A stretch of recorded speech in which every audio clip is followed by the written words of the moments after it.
Hello, and welcome to None Other Than Nigel. Buckle up and get ready.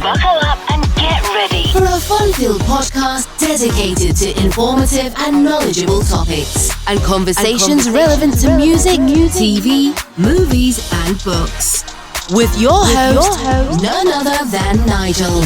Listen and learn from industry professionals, entrepreneurs, and multi-award-winning special guests as we delve deep into in-depth discussions, ranging from topics relevant to the wonderful world of entertainment, living life on life's terms, and simply having fun.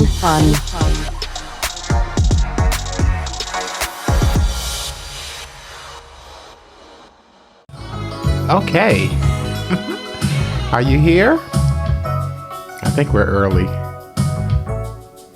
Yes, we're early, but I wanted to make sure I had everything together. Yes. Hi. Okay, all right. How you doing? Good. I hope the signal is good. Who's that? That's Miss Taka, baby. A little wine, just in case we're both a little shy. Oh, I've never heard that. Oh, yeah.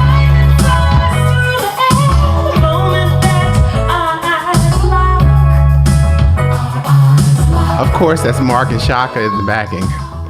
They came together as siblings and did this whole album. It's beautiful. Get out of here. Yes, in the middle of the night. And I had it on cassette for years and lucked up and got it on, how do you say, CDs off of eBay. I'm about to send one out to Taka.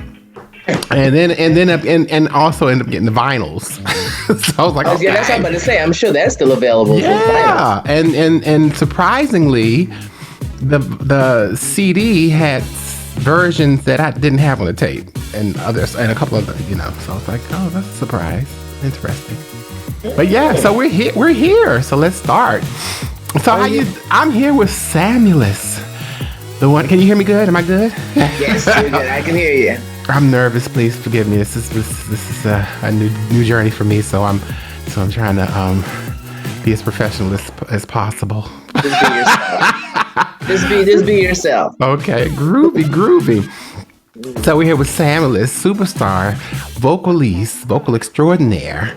Oh God, just a firecracker on stage, a powerhouse, and I'm just rambling on and on.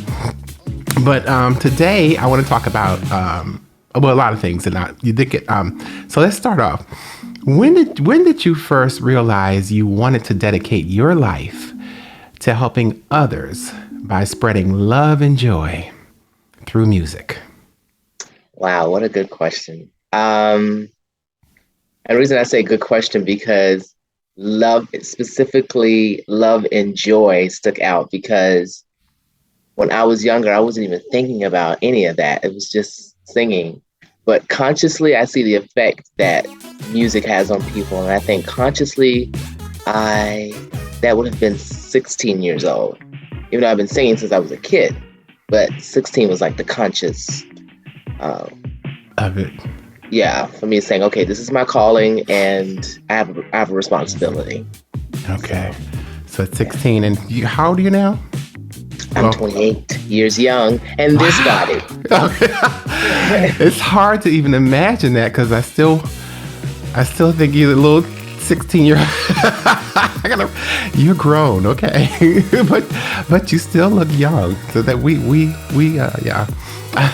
So, Black don't crack, baby. No, it don't. Well, music is one aspect of helping self and others achieve their healthy life and living goals. What are some aspects of your life that specifically helps you achieve a healthy life? And I can read. Well, for me, I think it has always been my spiritual practices that kept me grounded. And that would be having a moment of prayer before I get on stage. Not religiously, just more like a meditation. Okay. I love my essential oils. And I do believe in the effects of essential oils and the raising of the frequencies and stuff. So I have my essential oils that I put on. I also carry my stone with me, or crystal. Eating, I pretty much eat anything. I try to incorporate more vegetables into my diet, but I eat anything.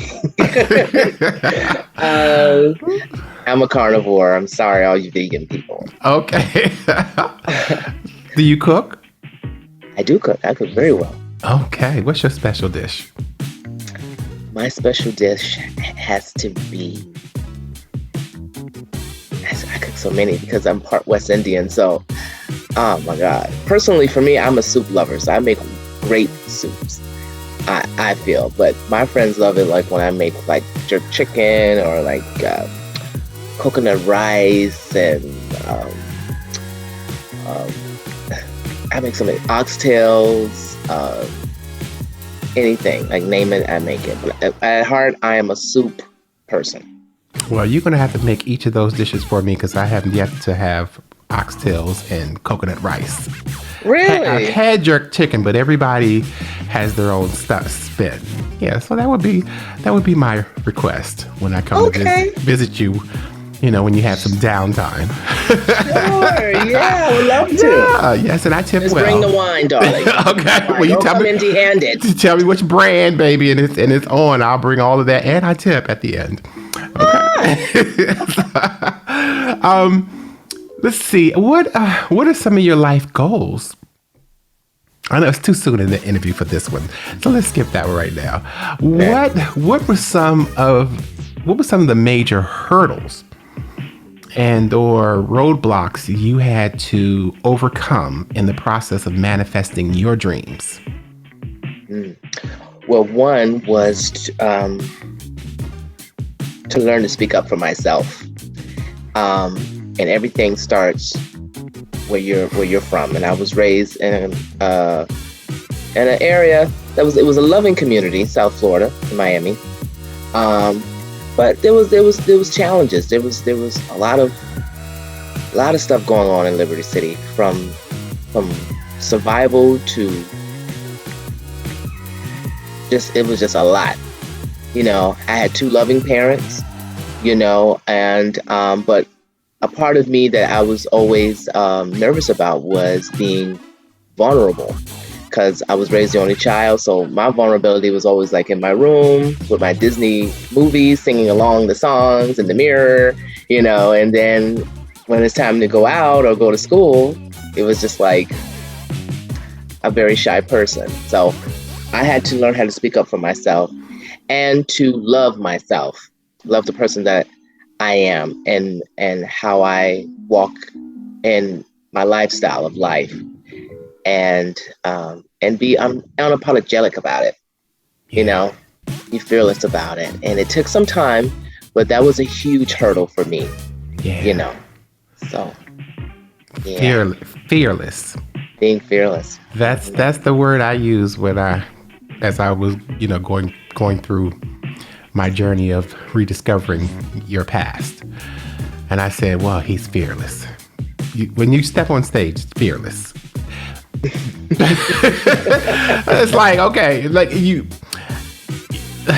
meeting and talking to you, humble, like, okay, but on stage, like, it's like, it's like, you know how hard it is for you to get to that part. Yeah, it's like, it's natural for you now. That's a good thing now. I know we talked earlier, and you did say that you still get the butterflies. All the time. I get eagles, but you get butterflies. So just be glad that they're not eagles. Big wings. Yeah. I'm like, okay, move. You know, but no. So Liberty City. Yeah. That's in Miami. It's in Miami. You know, I'm from North Miami, which is a little bit above Liberty City, but my school and everything was located in Liberty City. And how was it growing up there? Was it? I mean, I enjoyed it. I you know, in Miami, it's so multicultural. So I had like Haitian neighbors, I had Cuban neighbors, Puerto Rican neighbors, white neighbors, black neighbors. So I never looked at color. Okay.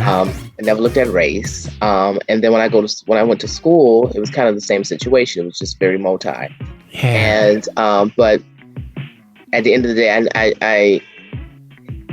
I just remember like after school waiting for my mom to pick me up and stuff, and like there would literally be like shootouts happening outside of the school, and the school would be on lockdown like many times. It was just crazy. Wow. Crazy. Multicultural And multi-talented. That community was very multi-talented. Yes. Yeah, and that leads me, so pop, disco, funk, rock, jazz. With that, growing up in that multicultural environment, I'm sure you heard various forms of music. Maybe. Yeah, I could say that. Yeah. I started with jazz because of my music teacher when I was in elementary school, Shoutalon Elementary School. Okay. His name was Timmy Thomas. And he was a popular 80s singer. He had a hit song out called Why Can't We Live Together? Okay. And he was my music teacher when I was little. So he introduced me to jazz. And the first standard he had me learn was What a Wonderful World by Louis Armstrong. And then he later had me learn ballad standards. And the first one that I remember was At the Same Time by Barbra Streisand. So he started me off with some mountains to climb. Yeah. He said, look, this is how you learn, okay? Right, this is how you learn. Yeah, ain't no half-stepping. It was no half-stepping, but thank goodness that he started me off that way because I was just a normal kid. Everybody in school had to take music. It was like that credit that you had to have on your curriculum. And one day he was just going by each person like, okay, I want you hit this note, you hit that note. And then he came to me, he was going up the scales and he was like, I want to work with you. And like after class, he will like tell me to like learn this song and then tomorrow sing it to me or something. And then that put the bug in for me when he started feeding me good music. So that's why my ears are so pristine that I can't listen to beats all the time because I'm so used to hearing productions and strings and arrangements. The composition, yes. Composition. Well, America's Got Talent, Showtime at the Apollo, international world-class cruise ships to Sugar Bar. What a whirlwind. Share with us some insights and share with us some pivotal moments interweave it. Yeah. Nigel, that's a lot. That's a lot. I know. And I don't think I'm gonna get it all, but whatever comes to your mind at this moment. Nigel, darling, let me tell you, and I'm gonna be honest. I have to be honest because I'm not a good liar. So I'm about to just be honest. During that time, during my New York years, when I moved to New York at, I think I was, how was I, like 17, 18? I moved to New York, bought a one-way ticket, just decided to leave. I was just frustrated with the way of life in Miami at that time, and I wanted to do something different. Like something was pulling me to New York. And I just bought a one-way ticket and left. And I had to, there was somebody, that's what it was. Somebody was renting out a couch in New Jersey. I think it was like $30 a week. And I said, okay, well, I'll stay on the couch and then I'll get myself a job in the city.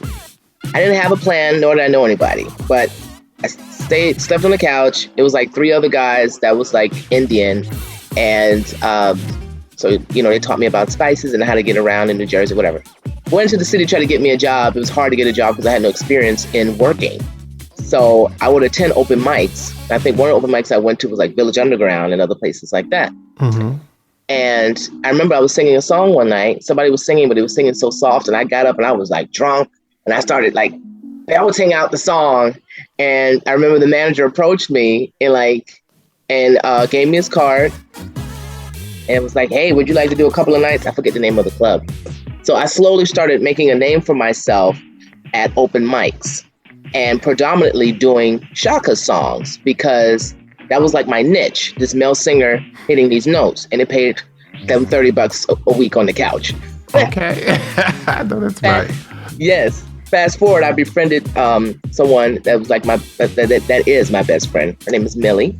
Okay. And she and another friend of hers named Tata kept telling me to do the Apollo because it was like always on the radio. So I didn't know nothing about the Apollo when I came there because I was just young, I was partying and just didn't care. But I was like, okay, whatever.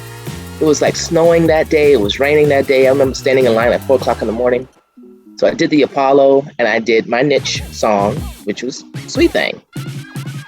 And I did that song for like a good 2 years at the Apollo. Wow. And just kept getting first place with that song. So, I just didn't get rid of the song. I was like, this is really paying the bills. Okay. And it gave me another light to know people in a more professional setting rather than always at an open mic. Yeah. Working with those talented musicians at the Apollo and everybody. So it was a perfect way for me to build up my confidence because, Black people is not easy to please when it comes to songs that are like very recognizable. Yeah. So, if you're going to sing a song that's recognizable, please ensure that you keep the integrity of the song. You can try to make it yours, but keep the integrity. Say it again. Especially with Shaka or Whitney Houston, or, they expect you to hit the notes. Yes. Or make feeble ones at that. And so that validation gave me a lot of confidence. And then, so from the Apollo, it morphed into, they wanted to do like a special. Some producers came one day and wanted to do a special at the Apollo during the time that I was there. And so that's how I got the Showtime at the Apollo feature, where Shaka later came and performed. Go figure. And so that was like divine synchronicity. Oh, and then after that came America's Got Talent. Now, I almost left out something. I didn't do Sweet Thing that time on Showtime at the Apollo because this was during a time where I learned the song Black Butterfly. Okay. Black Butterfly, I believe it was on the radio or something. My friend Millie introduced me to the song. And I loved it so much that night I learned it. Wow. And I called Millie and said, Millie, I learned the song. She was like, what? What are you talking about? And I sung the song. And she's like, wow, that's amazing. I said, do you think the band at the Apollo, because during that time I was doing the Apollo weekly. I said, you think the band can learn it? Maybe I'll do it at the Apollo one day. And they learned it. And so when Showtime at the Apollo came about, I was nervous because I didn't know what song I wanted to sing as like my grand introduction to primetime television. I've never been on primetime television, but I wanted a song that I put out represent me. The producers at that time was trying to let me do Sugar by Maroon 5. And I was like, no, I'm not doing that song. I was like, what are you talking about? This is like the hit song right now. And I said, I'm not singing that song. If I sing that song, I'm going to get booed off the stage. So they already had their agenda for me anyway. But I always say that there's Samuel and then there's Sammulous. Samuel is my birth name. And so Samuel and Sammulous had a conversation and they tap in and out. Okay. And Sammulous tapped in and was like, I'm not doing that song. As a matter of fact, tomorrow, and which is what happened. Tomorrow, I approached Ray Chu and said, Ray Chu, do you know Black Butterfly? And he said, yeah. And I said, well, that's what we're going to do tonight. They might expect me to do whatever Sugar song by Maroon 5, but I'm going to do Black Butterfly. Because prior to that, I keep forgetting stuff. I did a prayer and I was asking the ancestors to reveal to me a sign of which song to sing. Yeah. And instantly after the prayer, I saw 3 black butterflies manifest. Like I was like outside in nature at that time. And these 3 black butterflies like instantly like flew around me. It was like some Snow White type moment. Some people might think, oh, you high or something? No, that's exactly what happened. And when that happened, it was like divine synchronicity for me to just follow in calling. I will be crazy to say I'm not doing the song now because that just creeped me out. That was a God shot moment. And I've had many of those moments that from young to now, like I said, like fearlessly walking this lifestyle of this consciousness, is a calling and a huge honor. Yeah. So I'm rambling, am I? No. Keep going. Okay. No, I'm following you. It's so much. I'm trying. Listen, that was a pleasant times in New York. Oh, that was amazing. So you went and sang. Mm-hmm. I went and sang. That's right. I went and sang Black Butterfly. Mm-hmm. Audience received it very well. Everyone had their own interpretations of it, which is what I love. Mm-hmm. And but I especially loved it because it allowed me to feel more confident in following what I want to do for a change instead of what everybody else wants you to do. Ballads is still alive. R&B music is still appreciated. Yes. And that became like my staple song, my testimony song, I call it. Yeah. Becoming a black butterfly, constantly crawling, and one day believing that you can fly. And you go into that moment of solitude, into the chrysalis, mm-hmm. and you emerge this beautiful, unique butterfly. And then some people interpret it as the slavery, situation, which is also beautiful.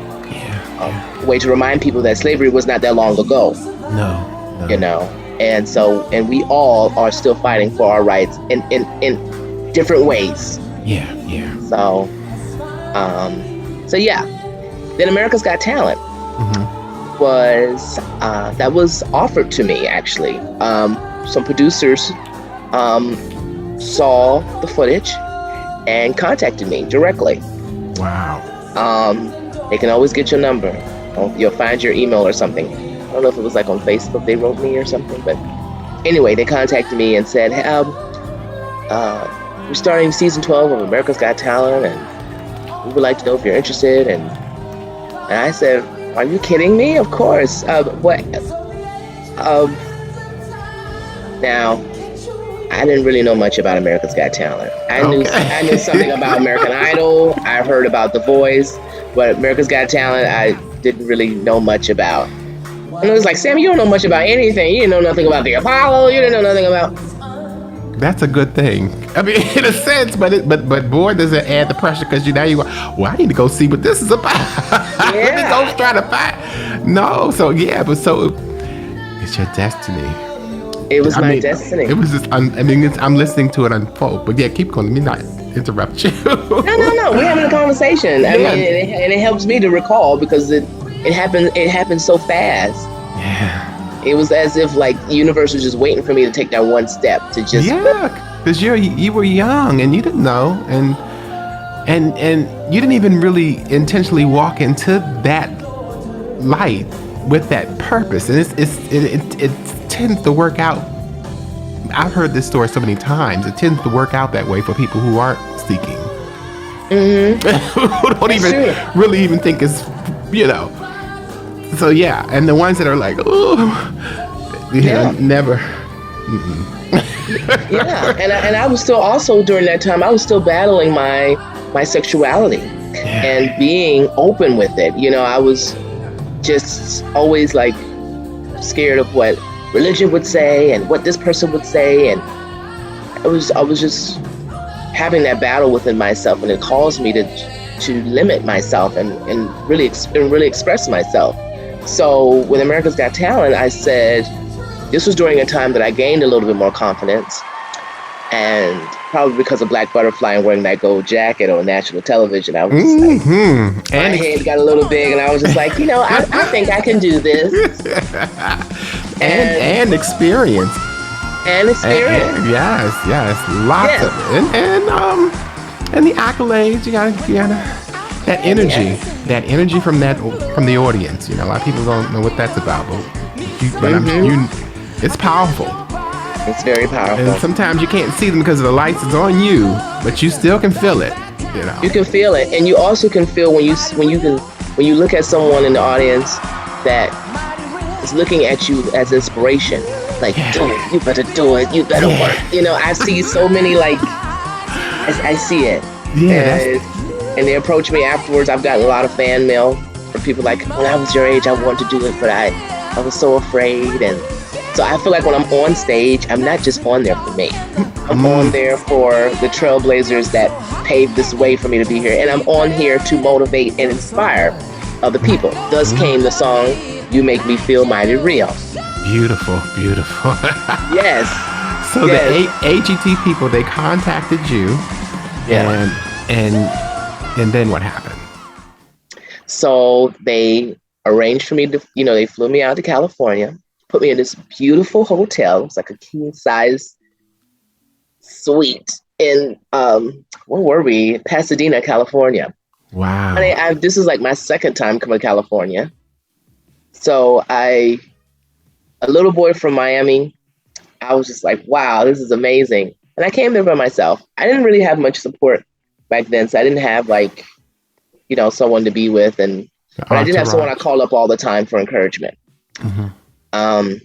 But so when I went to Cali, my first audition, they never aired, which is the first level. Not my audition, but my first performance. If you ever see a picture with me with like a black top hat and a red silver jacket, that was for my first performance on AGT, and I did the song "Reason" by Earth, Wind and Fire. And they didn't air it. They never aired it. I never knew why they never aired that song. Did you get a copy of the recording? No. Did you? Well, you should try. You can request it. Try to at least for your to go in your archives. Mm-hmm. Yes. You like looking at me like what? Yes. Yeah, that's what I would do. Oh yeah. I like to request a copy of that performance and this footage and any footage you can get. If you can get it all. Yes. But anyway, I had my management hat. Let me take that off. But anyway, go ahead. Baby, great advice. I'm going to fight for that. Yes, get any TV performances that you've been on. You find out who the department where they have the archives, the library, and just I like to request a copy of the footage, and they'll make and send it right to you. Okay. Yeah. Well, yeah. So I'm on it. Yeah, I'm going to be on that because that was a great performance. And I want to see that. That's what I'm telling you. They can let it sit there. Well, you letting it sit here, baby. I can utilize it. My fans want to see it. That's right. Yeah. I'm going to look into that. Thank you. Mm-hmm. And so after that, after Reasons, I moved on to the next round where they asked me to select I think it was like 80s night or something. Or 70s night. It was a theme. And I did like a list of singers that I wanted to pay tribute to. And Sylvester was at the bottom of the list. And the producers agreed for one song. And that one song was the Sylvester song. Now, mind you, I've never came out to my family, nor did I ever officially come out to the world. Wow. But I had to just say, okay, I've never done this song live. I don't know, but we're going to do this. Okay. Then you did it. I don't know how we're going to do this. I'm not a strong dancer without a choreographer, but we're going to do this. You did it. And we just did it. Now, mind you, that was a very tricky night because that allowed me to get a different insight on show business that I didn't know. I thought it was always about you just go in there and sing. I didn't realize that it was very gimmicky. Mm-hmm. And I say that because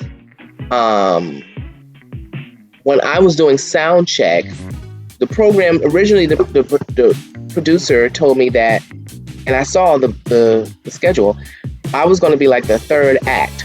Mm-hmm. After sound check, they put me as the last act. But when they aired it on television, it made it seem like I was the first act. So when DJ Khaled hit the golden buzzer for the other act, he didn't even see me because I was all the way at the end. Now I'm sitting in this cold dressing room for hours. Hours. It was no hot tea. It was just like a lot of stuff. And so I got emotional because at the time when it was time to judge and it was like, we're going to send you home, I got emotional because I felt like, first of all, I felt like I let so many people down. But then I also got emotional because I felt like this so isn't fair. It's like, this is really not fair. And I remember one time at the hotel with the other contestants, this little girl who claimed she had cancer, never had cancer. She was just like, Well, I hope you had fun here in California because this will be your last time here. My father is a sponsor and I'm going to be the star. She walked away. I was like, no. oh, okay. I didn't pay her no attention, but then when stuff went down, they moved me on the program and put me at the end and da-da-da-da. I'm like, wow. That's how it is. And then it's political.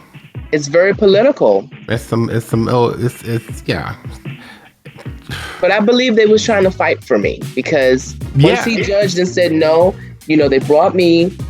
It wasn't, and it wasn't just them. It was the audience. It was us outside. They couldn't stop that, and that a lot of times pushes. But they'll figure out. And what's his name? Simon. Yeah, but anyway. But Simon, but let me tell you something about Simon. Yeah. Okay. Let me tell you about Simon. Okay. Simon has a character, but genuinely, he's a good guy. Yeah. He told me out of his own mouth in front of all the different people that was there. They never aired it, of course. He's just said it one-on-one. He was like, "You don't need us, to become a star. You don't need that." Yeah. Yeah, I was gonna say the same thing because Luther got booed off of the Apollo. And James Brown. And but you see with Luther, yeah. So they don't always get it right. Mm-hmm. But the silver lining is it you're forever there. We wouldn't even know who you. Most people wouldn't know who you are if it wasn't for that moment, Mm-hmm. And stuff. So. Yeah, so don't, but yeah, but yeah. I agree with that. Even though I'm they still didn't air some other contestants now, so I didn't know if they was going to air me either. Yeah. They didn't air a lot of people that was there. It was a lot of people that was filming and performing. They never aired them. Well, a lot of people don't understand that process. When I was managing a young artist, I took him to Missy Elliott had a show. Mm-hmm. One of those shows, I took him to audition for that. Mm-hmm. And then we took him to Puffy had the Making of the Band too. Took him to that, and then it was something else. And so yeah, I understand. It's really not what you think, And you just went through it by happen chance. you didn't seek to go there. You just but the beautiful thing is that. They couldn't hold what was destined for you was for you. I don't care what that little girl said. Okay, where is she at anyway right now? I mean, well, let me stop. She might watch this. I don't care where she at. As long as her tail ain't around me. Okay, that was not. And you probably didn't know. You didn't expect that, did you? No, everything was like all peaches and cream. I'm like, oh my God, I'm in Hollywood. I'm here. I don't know if you ever watched True Blood. No. On HBO, but there is a scene because she's part fairy, and she went into fairyland. So she thought everything was fairy, but they kept biting the fruit and it stayed fairy. But she decided not to bite the fruit, and then then this got black and dark, and then you saw the devils. So I'm just saying, that's what that girl reminds me of. She was one. She came out there and poked you. And it's like, oh, don't you think for 1 minute we're gonna let you get past the gate? But anyway, exactly. No. That's what it was. Yeah. That's what it was. Like I didn't have like a mentor to say, get prepared for this, and it was none of that. Wow. It was none of that, and that's why I have to give kudos. But it prepared you. I think that's the best school. It was the best. Goes back to what Shaka told me at 16. Pay your dues. Mm-hmm. You would appreciate it. She said you might not get it now, but you will appreciate it later. And I see that so much now. So much. after AGT, the response afterwards. When did you start to realize? Because when you're there taping, you're not actually seeing what's going on out in the public, I guess, or the one.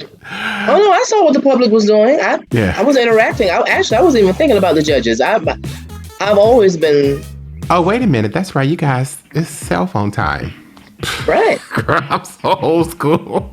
Yeah, it was definitely time. Yeah, y'all can see it. So And guess who was in the audience that day? Raven. For real? Raven Alexis. Yeah, she was in the audience. Wow. She came. She was there. What introduced her? She's there. And she wrote me instantly on Instagram. She's like, "You did amazing. I'm telling Nana. I saw you." It was so incredible that day. And yeah, I was a little sad because I felt like, first of all, did I just embarrass myself on national television? And then I was like, I don't want to leave and go back to my life. And it was just like, you're now going back to your life. You have a whole nother life now. Yeah. Because singing was not what I wanted to do when I was growing up. I wanted to be like a veterinarian. No, first it was a veterinarian, and then it was an attorney. And then, like, I actually was going to school for science. I was taking college classes in middle school in chemistry. Wow. So, but singing was always like something to do during school. So I was like, okay, I'll do that. And then I'll go to school and do that. Mm-hmm. But like you said earlier, the first question about when did you realize this was like your calling, to spread, that love. And I said it was 16, 10th grade. Well, it's never too late to do the law. And I'm fine where I am. That's good. But if you decide to add it in as like a side thing, yes, take entertainment law. I know that's there right. you go. And learn about them contracts, okay? Okay. And then licensing stuff, so and how to sue people that infringe on your copyrights. Okay. So we went back to little Sammulous, and we discussed your dreams. What is one thing you would tell little Sammy? Or did I already ask you that? No. What is one thing you would tell little Sammy if you had the chance to, and you do now? So what would you tell little Sammy? Do you, boo? Do you, boo? Do you, boo? Right. Ain't nobody like you. I know that's right. So Shaka, we spoke about Shaka, and I told you that years ago I was part of the crew that campaigned for Shaka. We campaigned multiple times for Shaka to get her star on the Hollywood Walk of Fame, and then eventually it happened. And then when it happened, I couldn't be there, but you were there. So tell me, the opportunity to serenade for her. Just tell me how did that all come to be? My. Well, when I was about 15 years old, I was singing a lot in my community at different functions, from Teachers of the Year event to school pep rallies, name it. And during this time, Shaka's song "Angel" was like on the radio. And I remember I was doing a song. I can't remember the name of the song I was doing, but it wasn't a Shaka song because I didn't know her name at that time. But someone said, "You sound like Shaka Khan." Wow. But he didn't say you sound like her or he. All I heard was the name Shaka Khan. And I said, "Who is that?" I thought it was like an insult, And so I instantly went to the library and typed in it. I said, "Oh wow, she got a lot of hair," And then I started doing my research and looking at the songs. I was like, "Oh, she sings that song? I thought Mary J. Blige did Sweet Thing." Anyway, I started looking at performances. I said, "Oh my God, I sound like that." And when he said that, my head was just like, I sound like that. It was crazy. I never thought that. I call it wailing. Mm-hmm. She refers to it as a primal wail. Yes. But I never thought that was like anything special. I thought everybody, literally, and she says this too, I thought everybody could sing. Because like I said, in school, we had to take music. Maybe some people might sound better than others. I only thought I sounded a little better because I paid attention more to music. But I just never thought that was anything special, that note or hitting high notes or something. So, but I should have known because every time I turned around, I had a lead part.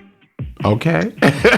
Okay, so, but again, one of those like, boop, you don't think about it. Mm-hmm. So to the event. So during this time, he was in contact with me because he knew the producers of the event. of the ceremony that they were having for Shaka. And he said, I could put you in contact with the producer of the event because you would be just fantastic. And I was just like, are you serious? Like, come on. Like, this was during a time where I was completely shy. I was like, I don't even know how. Anyway, it had happened. And I had to be there. Like, I heard a voice of spirit saying, you must be there. I don't care. You tell your school, listen, you're not going to make it. You're going. So I arranged. However, I had to arrange for my flights and stuff on my own because it was an opportunity. It was not like a paid gig. Mm-hmm. So I had to get the money up, which I did from doing functions in school. And I flew there with my mom because I was young.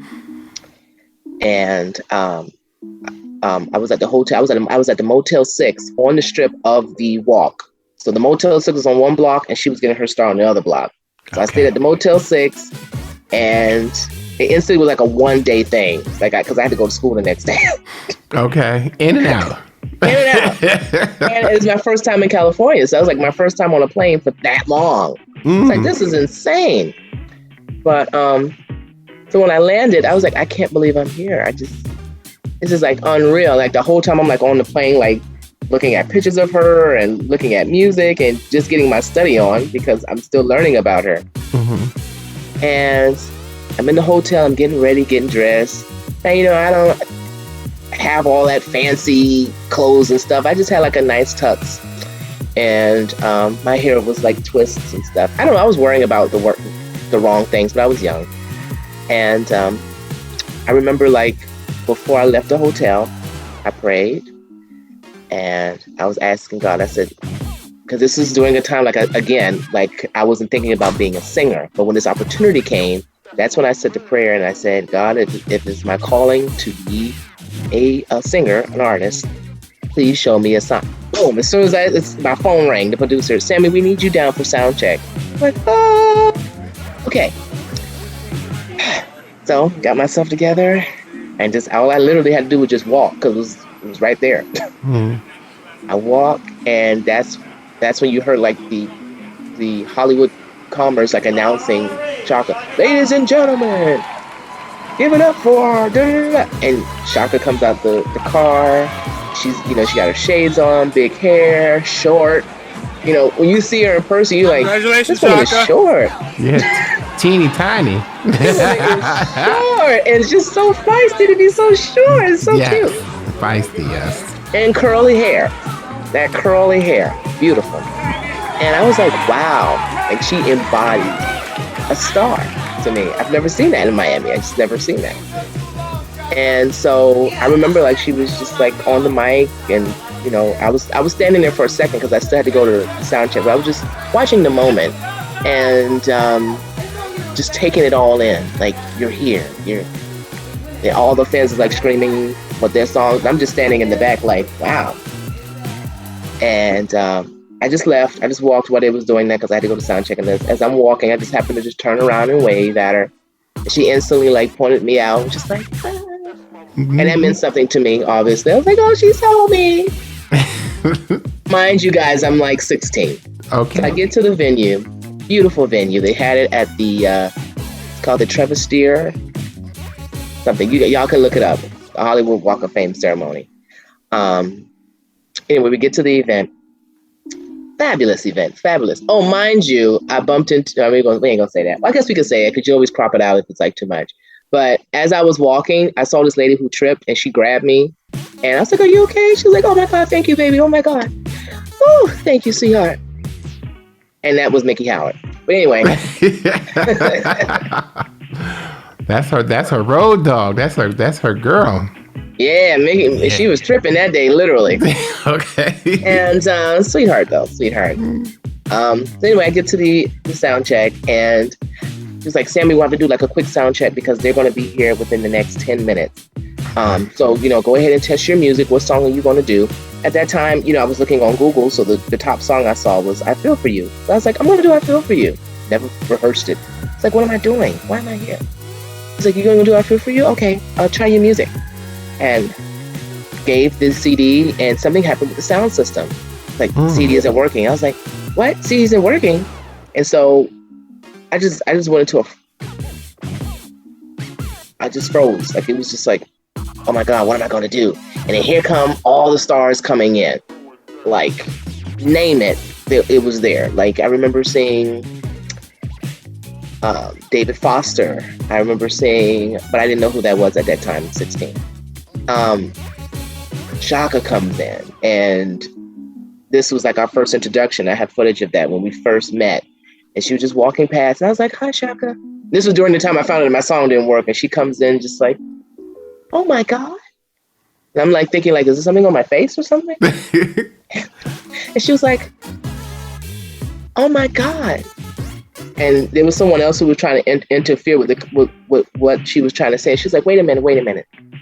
I know you. And she was like looking at me. I was like, you don't know me. We never met. She was like, no. I know you. I've known you for a long time, haven't I? It's like, no, I'm oblivious. Like, I'm 6, I was like, no, we never met. I've never met you before. I just appreciate you. She was like, I've seen you. Like, in my dreams. Like, I know you. I was like, okay, sure. And then I just leaned in for a hug, got the hug or whatever. And then the whole time I'm just thinking, what the fuck am I gonna do? I don't know what song I'm gonna sing. This music isn't working. And then next to me was a guy who was just standing there with shades. He was like, hey, how you doing? I was like, oh, I'm fine. How are you? He's like, I'm fine. What's your name? I said, my name is Sammy, but my name is Samuel Colley, but people call me Sammy. He was like, well, nice to meet you, Sammy. My name is Stevie. I was like, oh, nice to meet you, Stevie. He was like, yeah. So he said, what's wrong? I was like, oh, nothing's wrong. Everything's fine. Everything's fine. It's going to be great. He was like, well, I can't wait to hear you sing. And he just left and just smiled. I was like, okay. Like, all right. Love you, bro. And he just left. And I was like, okay. And later found out that was Stevie Wonder. Isn't that something? Anyway, they was about to start the event. He was like, Sammy, we're going to have to go. The event is going to have to start. So you're going to have to do whatever you're going to do a cappella. I was like, okay, just give me a second. I just left and went to the bathroom. And then you hear the announcer outside, ladies and gentlemen, we're here to give honor to our senator. And the whole time I'm hearing that, I'm in the bathroom like, oh my God. What am I going to do? Instantly walks out Ascari. Ascari. Yes. Hi, Ascari. Hi, Ascari. We love you. We love you. We do. Ascari, ladies and gentlemen, was Shaka's webmaster at the time. And he brought me so much comfort at that time. He was like, what's wrong? And in the back of my mind, I'm like, how does everybody know something's wrong with me?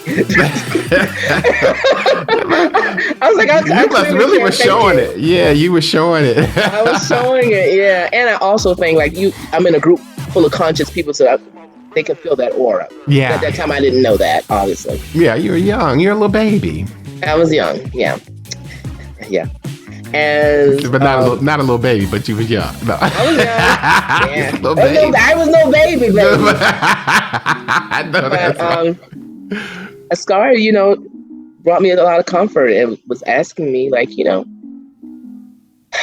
listen, I understand the situation. You're going to do fine. What songs do you know? And he's like, do you know Clouds? I was like, Clouds. Do you know Papillon? It's like, no. So I do know Sweet Thing. It's like, oh, Sweet Thing, that'll be good. I was like, yeah. But I know the Mary J. Blige version. He was like, he had to correct me real fast, like, you mean the Rufus and Shaka Khan's version, okay? I was like, oh, excuse me. So I listened to it real quick, and I was like, oh, it's kind of like that, except that part. Yeah. Except that part. And he's like, and then before you knew it, that's when they was calling me out. They called me out like twice. And I remember when it was like, ladies and gentlemen, Samuel Colley. And everybody's like, oh, he must be out in the clouds or something. Shocking good song. Ladies and gentlemen, Samuel Colley. And she was like, come on out. Okay. I believe she was getting impatient at that time. Yeah. Like, come on out. And you can always hear her voice. I was just like, we're going to do this. And I came out and did the song a cappella. Didn't know what to say. I was just like, thank you so much. I'm dedicating this song to my idol, Shaka Khan, you are my sweet thing. And it was just like an eye-to-eye contact, and she literally was like right there sitting down. And I'm in this room full of all of these fans. And who else was in there? Because it was all such a blur and high frequency. It was just a lot. And cameras was like this close to my face. It was like my first moment. And I just was like, Sammy, sing. Stop overthinking, just sing. So I was like, I will love you anyway. Of course, everybody else knew it. Yeah! And then when I started getting closer to that part of the bridge, you could hear how people were just like, is he gonna do it? Is he gonna do it? She started singing along with me, but gave me my space to do the note. And when I did the note, she was just like sitting back like, baby, you. And I was like, oh, he. That's the confidence started to grow more and more, and it was natural. And once it was over, trust me, it was a sigh. If I haven't started drinking then, I'm sure I must have sipped on something that day when that day was over. Because once it was over, it was bliss.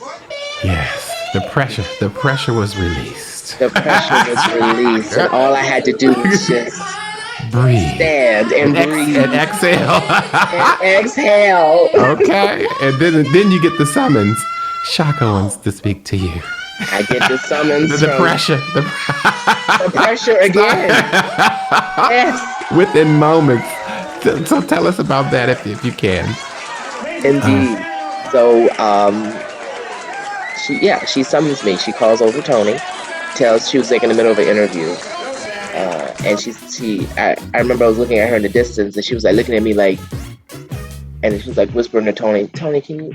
And Tony walks over to me and said, Sammy, Shaka would like to speak to you. Excuse me, Miss Khan. Miss Khan would like to talk to you. Okay. I said, oh.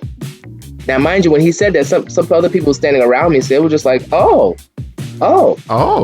Like, here comes the groupies, like, oh, I love you.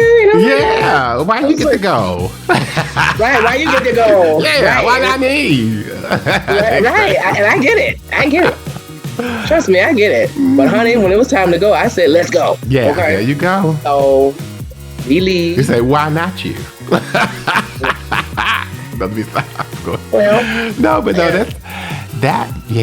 So go ahead, tell me.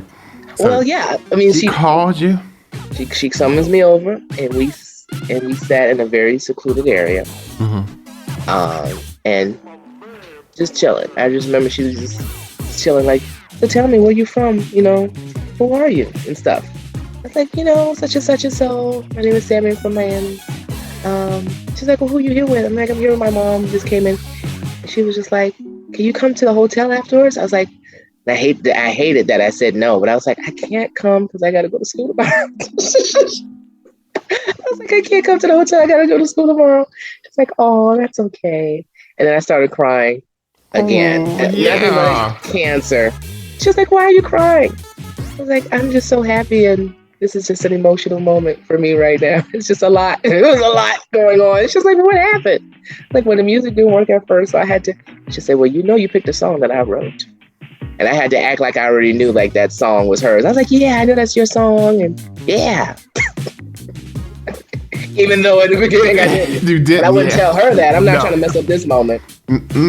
So she was like, well, I'm going to tell you something, young man. You did a fabulous job. And I mean, I stood up with my feet and clapped. And I want to let you know that on this day, I am adopting you as my nephew. And I'm going to tell you something.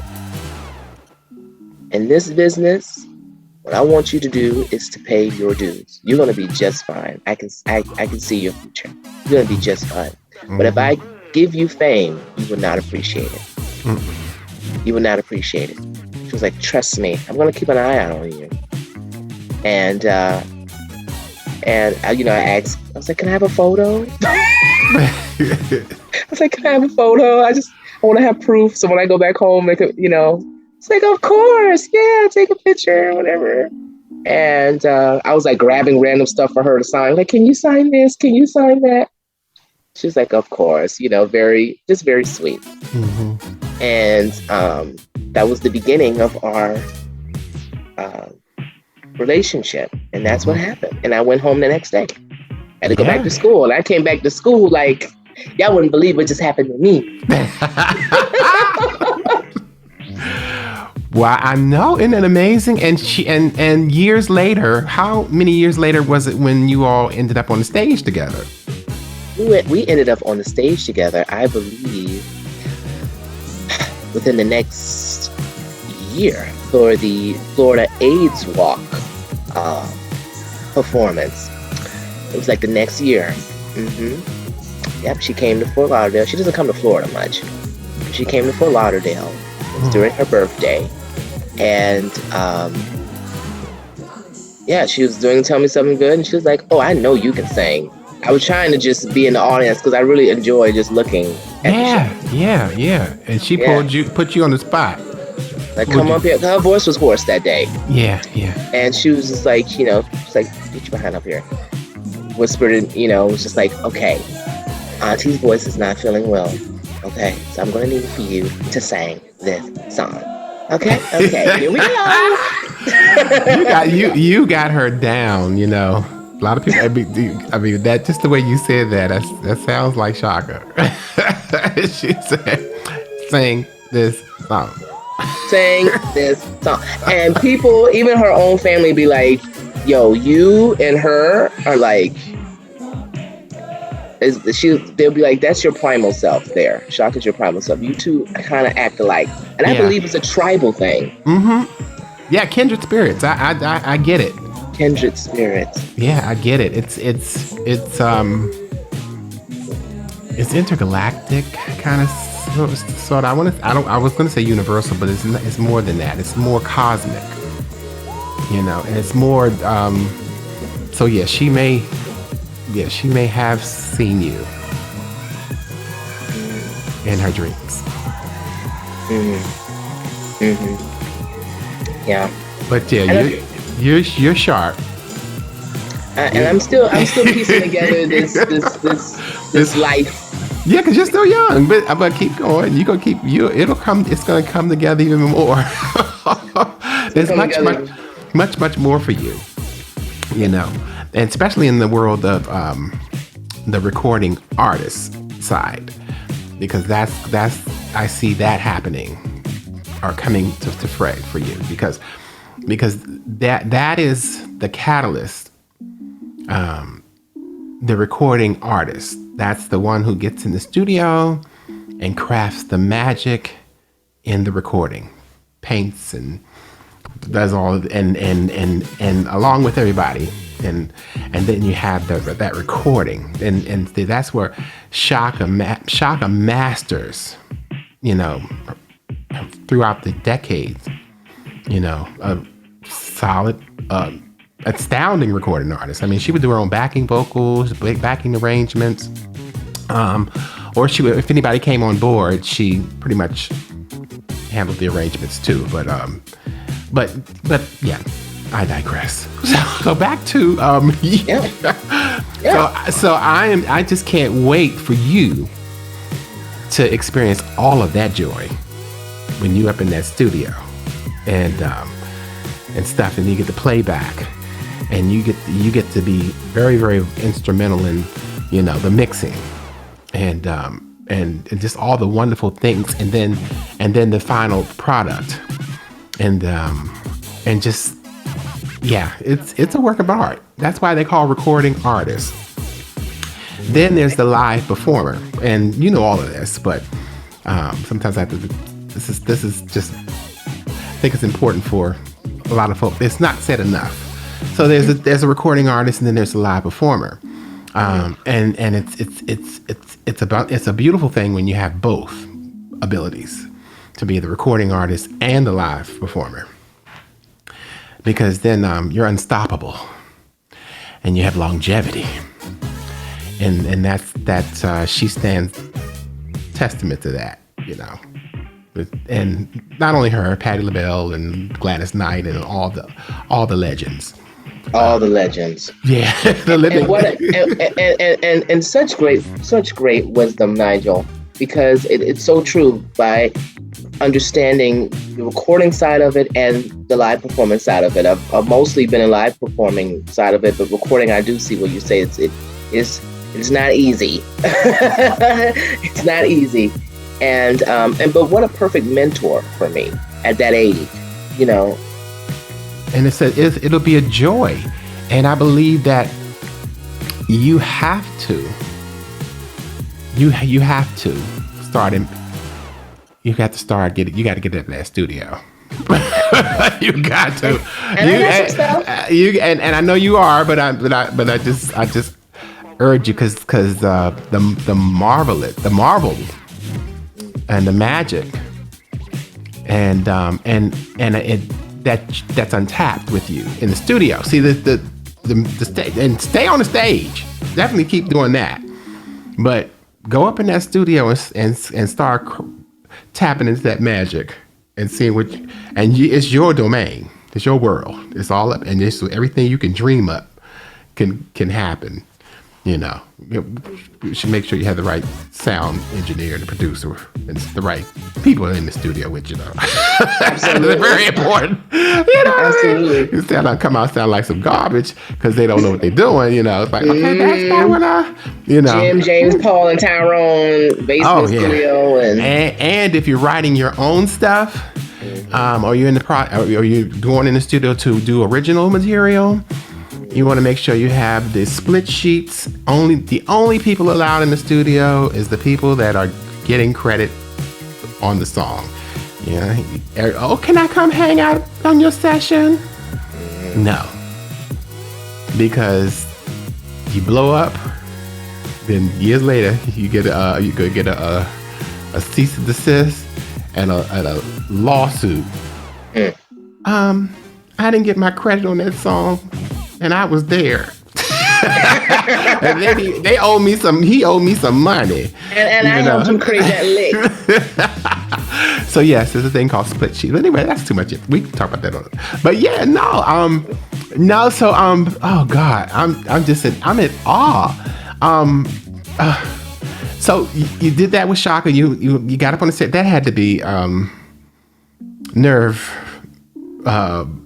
And it's all those people out there, and it's like this impromptu, but you nailed it. You banged it right out. You was just like that.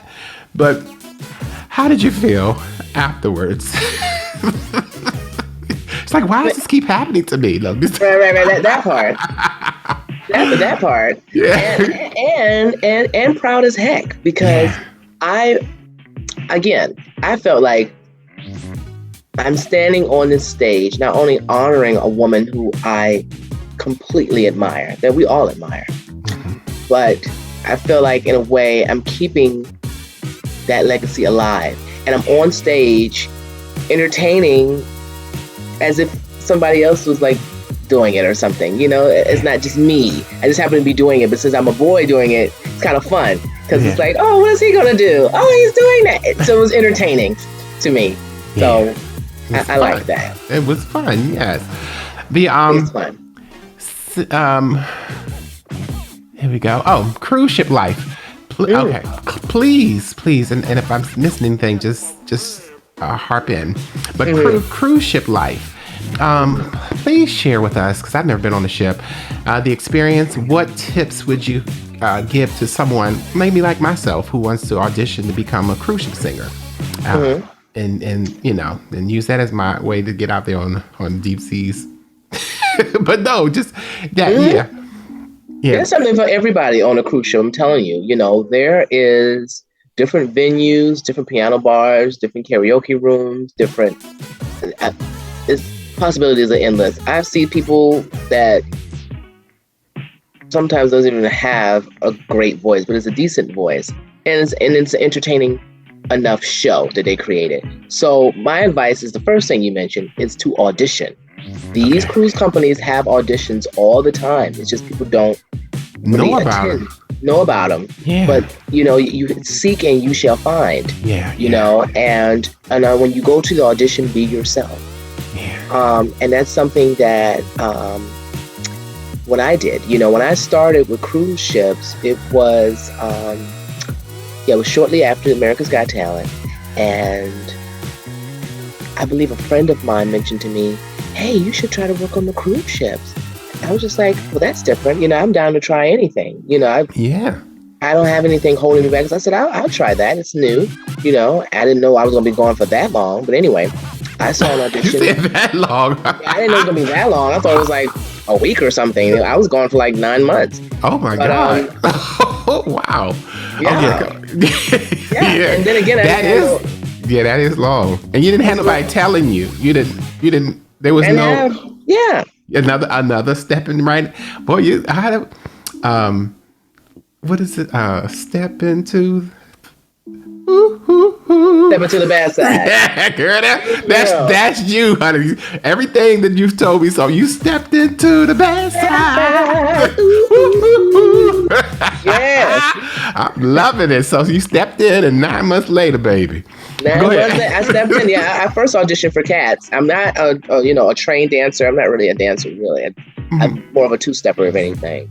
But I auditioned for Cats, and I got the vocals, but that choreography, they was like learning that. These are people that's like Broadway trained and stuff. I didn't go to college and all of that stuff. So I actually declined a full ride scholarship to Juilliard, but we'll talk about that another time. Okay. But yeah. So the casting guy was just like, we have another part for you. I was like, okay. Meanwhile, sweating like, what is it going to be? And it's like, well, we have this, this other role for you. So anyway, audition and be yourself, because you never know what they might have for you that they didn't promote for auditions. Right. And that's what happened. Right. Be yourself at an audition. That's what it's all about. Usually when I went to the auditions, like almost everybody is doing the same thing, the same audition materials. They sound everyone sounds like this theatrical sounds the same to me, really. No distinct voices, no distinct personalities, very cartoony. And, I'm kind of country, kind of proper, a little sassy, a little classy. So it fit the role of this androgynous character that they created, which was Spectra on Royal Caribbean. Okay. Yeah, but this opportunity on MSC is different. This is new. Myself. Yes, this is new. I'm with MSC, which is a luxury cruise line. Okay. Mediterranean cruise line. Yes. And, yes. I can't wait to. That's going to be my first cruise. I can't wait for you to come, Nigel. My first cruise. I'm going to take I heard him here first, folks. He's coming on MSC for the first time, so he better vlog. I'm going to vlog, and you all will see. We're going to have a ball. But but now on the tour on the first cruise you went on.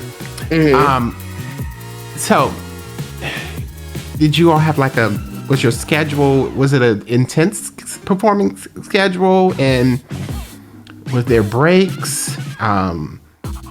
What did the salary make up for all of that you did? And do I guess, would one have any, they just tell you this is what it is, and this is, this is what you, and stuff like that, and your room and board. Okay. So for me, for my first contract, my pay was, presented to me, and was just like, would you accept this pay? And they paid me on time, direct deposit. I was comfortable with the pay.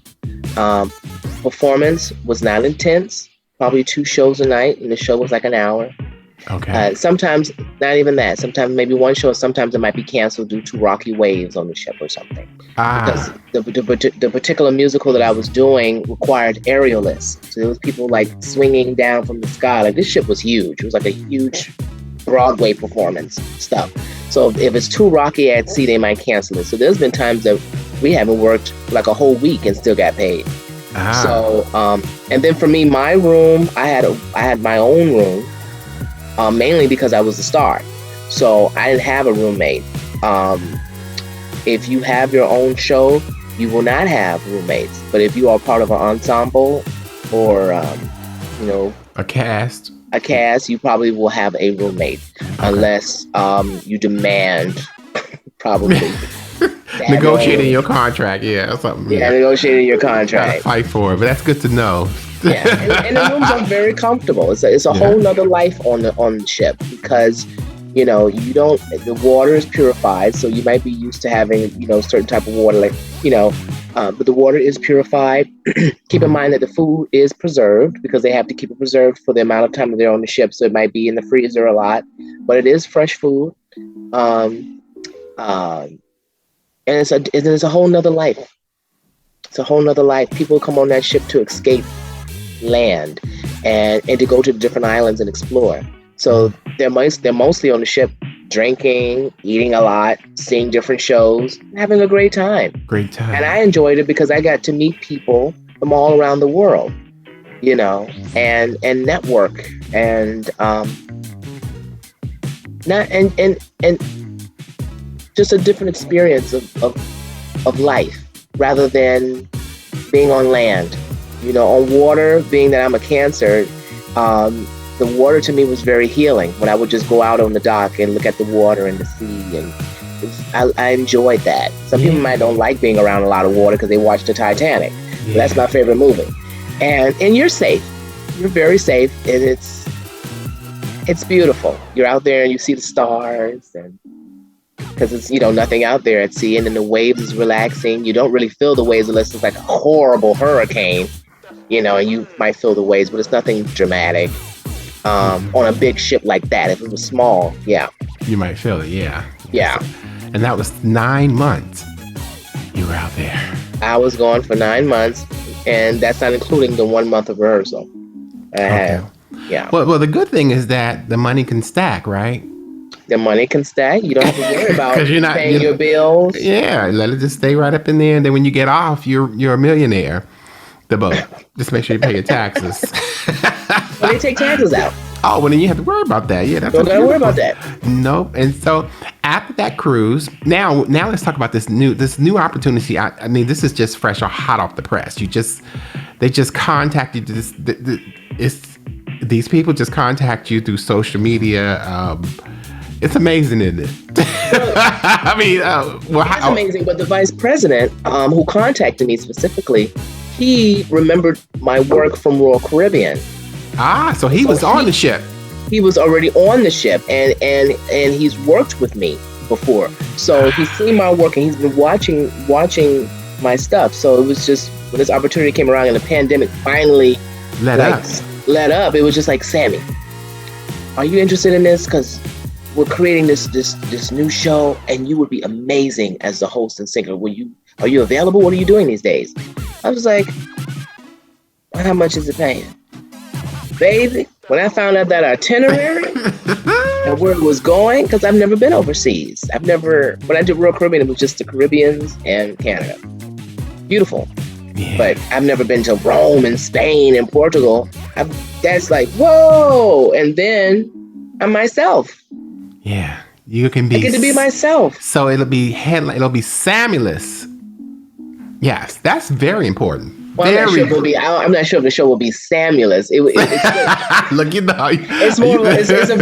a variety show in the theater, so it's like different different acts, and I'm like the host and singer in between the acts and stuff. Beautiful. But you get to be you. I get to be me, and I get to have my name and not be a character. Okay, good. That's a beautiful thing. Beautiful. Yeah. I know you're gonna steal the show. I'm just gonna do me, baby, and have a ball. I can't wait. I wish I could go out now. You said it's Rome and London. Yes. So because I do. It's a couple of people I want to meet in London. Maybe I need to try to get on the one go over there. That's leaving from New York. Well, anyway, we'll talk about that. But so it's going. Right. Yeah. Stop for these people to be looking at on this video. Let me stop. I was trying to find the flyer because even I forgot the itinerary. But I will post. I'll put the flyer as we're talking out. I'll show the flyer. Yes. And you all can, and because it's going to be going on for you're going to be on this particular one for how long? till about June. By the time everyone sees this video, I'll be on the ship by then. But I'll be on till June unless they extend the contract. Okay. And which they probably will. Yeah. If everything goes great, they will. And I hope so, because you know why? I'm also writing a lot of my stuff. People think I'm not recording. I am recording. I do have stuff in my folder. The reason why I haven't put it out yet, because I wanted it to be done live with live musicians, and musicians have to be paid. And so therefore I have to have a budget. I don't mind producing and doing my music, but it has to be done right and with the right team. So this will give me enough time when I'm not on stage to write songs in the cabin and lay the vocals down and prepare myself for that investment to do that album. And I'm really excited about working with this company as well because of the talent that's going to be. I love working with different talent, working with different people. I really do. I learned so much about just doing that consistently every night. They teach you in different herbs and stuff and what they use from their countries, and I love that stuff. Yeah, it's living. It's living. It's living life on life's terms. Yes. Not somewhere in a cave. And being a hermit. We was all doing that for a couple of years, darling. Pandemic. I know. That's why I said, let me get out of here and go get on this cruise. Please. Please do. And have a ball. Have a ball. For once in my life, And there's a disco room. I'm too. I want to get up in there. So I know I am. Now, disco, jazz. You started with jazz, and you've touched on disco, and pop. Well, not pop, funk, maybe pop, rock. Have you dibbled in rock? Excuse me. Have I dibbled in rock music? Mm-hmm. Yes, I have. Actually, the first band that I joined in South Florida was all white boy rock band. Okay. And we used to jam at this Irish pub. Okay. Every weekend. I can't remember the name of the band, but I was about 17. I was right after high school. And we did all rock music. Like I was doing Pearl Jam. I was doing Boston, Chicago, Journey, Bon Jovi, Ozzy. Ozzy Osbourne. Okay. Ozzy Osbourne. I was going off the rails, going crazy. Yeah. Okay. And I remember just getting wasted every night because we were rock stars. So we used to rehearse in the garage and go do the band. And I gotta find some footage on that. That's what I was gonna ask you. I hope you got some footage. I have a picture. I don't know about the footage. I gotta get back in contact with those guys. It's been so long. Yeah. See, management, or do you have management, or are you self-managing yourself at this point? Yeah, I've always self-managed. Okay, beautiful. Well, at some point, if you need some assistance, just call on Nigel, and I can help give you some ideas, or I can help you gather up all those. I will be calling you Nigel. Footage and stuff, put it together, and because you have to get that stuff centralized. What are some? We're almost about to wrap it up. I know we're going. We can go forever. We don't have to, but what are some of your favorite recordings? Other artists, you mean? Yeah. Sorry, yeah. Oh, darling. And it could be Shaka. Then, go ahead. Okay. Well, listen. People that know me, I am an old soul. I don't listen to artists of today at all, unless it comes on the radio or something. That's if I'm listening to the radio or I'm at a club. I listen to a lot of old school artists because, again, like I said earlier, I love great production. And during those times, it was great production. Yeah. So I listen to Shaka. One of my favorite records by her is Giant Steps, Bebop Medley. Yes. Love that. Love that. And another one, I think it's pronounced Quandary. Quandary. Yeah, Quandary. that's from Camouflage album. I like that song. It takes me to an ancient place. I like that. And then I also like Norman Connor's work. I love Gene Carnes' music. I love, let me see, I'm looking around my room. Oh, Bobby Humphrey, of course, right. She'll kill me if I didn't say her. You met her. You know her. Oh, yeah, I worked with Bobby. Oh, tell me about that. Yes, tell us about that. Bobby Humphrey, oh my God, she's another one of my mentors. She's so feisty. It's so old school when she talks, like very jazzy. Like that's a jazzy lady right there. And maybe people don't know this, but she's the first Black woman jazz artist who plays flute. They call her the First Lady of Flute. Signed to Blue Note Records. And I bumped into Bobby right after I did the Apollo at a restaurant, which is so crazy because I was just talking about her that day. I was like, I saw this album called Black and Blues with this woman with this afro. I said, I want to grow my hair out like that. And then in a couple of like minutes, this woman walks into the restaurant. I forgot what restaurant it was called. And I was like, excuse me, are you Bobby Humphrey? She's like, yeah, baby, just give me 1 second. I just got off the plane from Japan. Let me just go use the bathroom. I was like, oh my God, this is my Bobby Humphrey. And we talking and exchanging information. And she was like, you sang? I was like, yeah, I sang. I just did the Apollo. She's like, you sang? Sang. And I hit it. So I hit it. And she was like, okay. Yeah, baby, this is my number. We gonna talk. Actually, I'm doing a gig tomorrow. You free? You free tomorrow? I was like, yeah, I'm free tomorrow. Like, okay, well, we gonna play at this jazz club, such and such and so. Okay, you just call me Mama Dundada, because I got you like that, all right? Okay. Don't worry about and don't worry about your bill. I'll take care of it. Boom. And she left. Okay. Just like that. That woman was just like that. Wow. And we did Harlem River Drive together at the club. And wow. And she actually was the first artist to bring me on a show that she did in Arizona. Just, hey, what are you doing? Nothing. Come with me to Arizona. Plane leaves tomorrow. Like, what do I sing? Just do you. You can sing whatever you want to sing. You know I like when you do Through the Fire. Do that. I was like, okay. Okay. And it was just like that. Well, for the record, share with us some of her top works that you think people should go check out if they don't know who she is. Oh my. I think people should definitely grab the Black and Blues album. Okay. There's a young picture of her holding a flute and she has a fro. It's a wonderful album.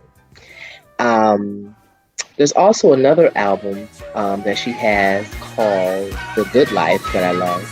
I'm looking on my wall here because I have different vinyl records. But yeah, The Good Life is a great one. And just play her music like when you walk around the house, driving in your car. It just takes you there, her music. And what I like about her is if you like a good jazz and fusion type of vibe, she gives you that. You can feel like the funk and how when she plays with those instruments and with the band, she sings a little bit too. So I love that. I love it. Because she's her. You know, people expect women to be on the flute to be all like classical and she can do that, but nah, it's like I'm gonna give it to you. Oh yeah. Wow. Yeah, so, I'm gonna make sure I add those two albums to my playlist. Spotify, Sony, what is Spotify? Yeah, Spotify. One of my favorite songs is Please Set Me at Ease by Bobby Humphrey. I love that one, and I also love The Good Life. The Good Life. Okay. You all heard it here first. Yes. And so who else? Yeah. I know you met Valerie Simpson. Valerie. Lord have mercy. That performance you did at the 25th anniversary, I believe it was, for the Sugar Bar. Yeah. Okay, I was just like, okay, I have seen it several times, but I closed my eyes and I just listened. And what you did with Shaka's Ain't Nobody, baby, that needed to be recorded. That was a recording. The vocals, the way you set that place on fire, and you got Valerie up out of her seat, okay. But what I love most, and I'm gonna, I'm gonna play it so they'll see it. What I loved most was the intro. They were like, "Well, where is he? You did this. You did what you did. Where is he?" But then when you stepped on stage, you did. I don't need the drummer. Sing that for me, and where did that come from? Because I've never heard that before. So that song, I can't think of the exact title, but it's off of Valerie Simpson's first album. And the name of her first album is called Exposed, darling. It's called Exposed. First album that she came out with all the songs that she wrote. And so she does this number called I prefer to be in Florida, though. Give me a second, it's coming. Put you on the spot. Every now and then, that's it. I get the feeling that I got something to say. I get the feeling every now and then. I get the feeling that I want to say it my way. And I don't want no horns blowing. I don't want the strings to play a melody. I don't want the guitar strumming. Don't even want no voices in back of me. I don't want you. Words that rhyme. I don't want the drummer to help me keep the time. Cause I don't need his help. That's the name of the song. I don't need nobody's help. I don't need nobody's help. To say, I love you. So, all right. Yes, you nailed that. So that was her song. Wow. I know she wasn't expecting that. No, she wasn't. Nobody was. And nobody was. And you lit that up. I don't know how hers sound, but you definitely made it yours that night. And I mean, you went to the band, and they was like, "Wow." I tell you, because I could. You felt it. I mean, I felt it, and I could put myself in those shoes. Yeah. I don't need nobody's help to express how I feel. And that's what I love about you. It's homage paying. Homage. It's humble. It's homage paying, and it's reciprocity too, because the energy comes back to you. That's right. And it's a way to show gratitude. I think it's yeah, you haven't lost for words, but I get it. I get it. It's like, oh, and they love you there. They love you. That's your home. And I saw the pictures with I guess her daughter.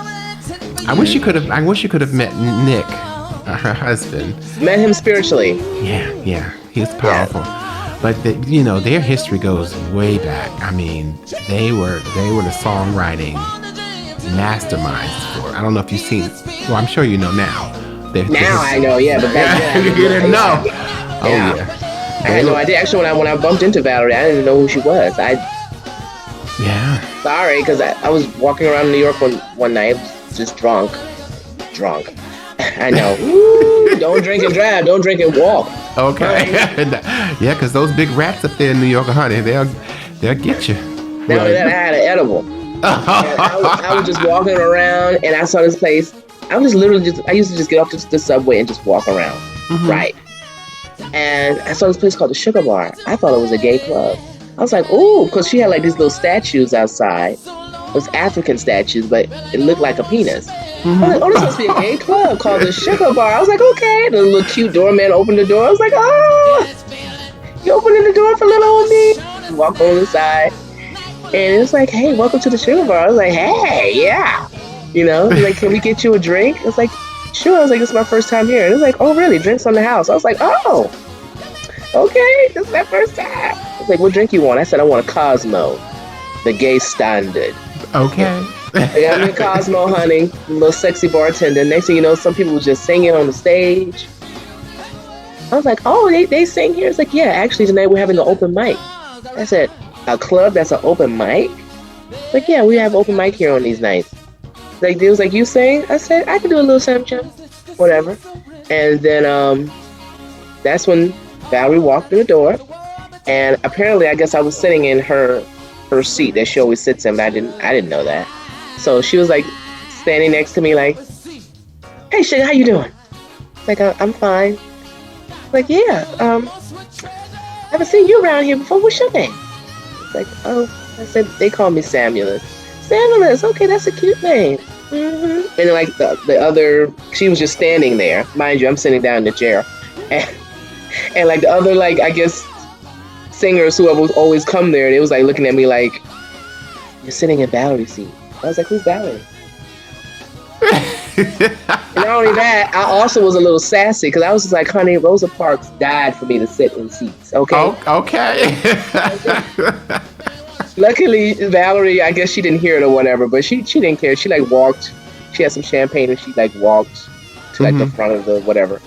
And then I signed the list and sang, and that was the beginning of how we actually met. Okay, isn't that something? I believe Nick's that was another one. Yeah, you stepped in. What was that thing? You stepped into the bad side. Yeah, you did. You stepped right in her seat. I love that. That place is really small. It's really. Have you been there? Yeah. When was the last time you was there, Nigel? You don't want me to tell that story, but I told you. Oh my God! Was that long ago? I took the young man I was managing at the time up there, and Wallace will tell you that was the very first night ever that Valerie was not at the club. So our timing was whatever it was, and I promised my artist that I would, because I coach in the I coach, vocal coach. Mm-hmm. And I decided not to go up and sing anymore. But anyway, so he said, well, you need to sing. So I sang Don't Go to Strangers by Shaka Khan. And build your dreams to the stars above. When you need someone true to love, don't go to strangers. And then when it got to play with fire, till your fingers burn. Yeah. Make. And once I get to make, and I'm not going to do that here right now, but this man was coming, you know, you could, the man came in, he was tall, he had glasses, he came right in as I was like, make, yeah. And he said, oh, it sounds like Shaka Khan at the Blue Note. And I was like, oh my God. It was I said, well, hey, it was a compliment. And found out it was Ron Grant, rest my soul. The late Ron Grant. The late Ron Grant over there at Village Underground. And I felt even more honored when I found out it was him, and that he was an executive for Sony Music, and he was responsible for Sony. Oh, was he? Oh, yeah, he was one of the top dogs at Sony Music. So he was. That's how much I knew about people. Period. And then I found out his ass can sing. So yeah, so it was what it was, you know. I just yeah, and I said, you know what? You need to come back up there. We need to go back up there more often than we haven't. But I'm going to go back up there and get up on that mic. So yeah, now that we're kind of back out the pandemic and people can go back up there, I think I know they were doing it virtual. Yeah, but they still do it. They still do virtual as well. And I but are they doing it in person? The Sugar Bar, Ashford and Simpson Sugar Bar, ladies and gentlemen, if you can, please go by and support the talent that's there. I mean, it's amazing talent, and if you can't make it there, they do have virtual open mic where you can submit your name and showcase yourself. Yeah. You are so welcomed. A lot of talent there. It's definitely go there, and the food is good. Food is off the chain. And the drinks. Yeah, and it's seasoned. And now it's just salt and pepper. Okay? And if you want some hot sauce, they got the right hot sauce to put on your fried fish. And people need to know that Nick and Val are totally, they're like the brick and mortar of the whole Motown thing. You know, they were the writing duo that penned so many hits for Marvin Gaye, Tammy Terrell, the Supremes, you know, so yeah. Mm-hmm. And make no mistake about it. Yes. And then their own. You know, I love all this stuff. I grew up listening to all of that. So we got Valerie, Allison Williams. I saw a couple of pictures with her. You had the pleasure of meeting her. Mm-hmm. Yeah. I actually did a show with her too. Mm-hmm. I don't really have much to say about Allison except she was sweet. Just call my name. And you know, when that song came out, she was like,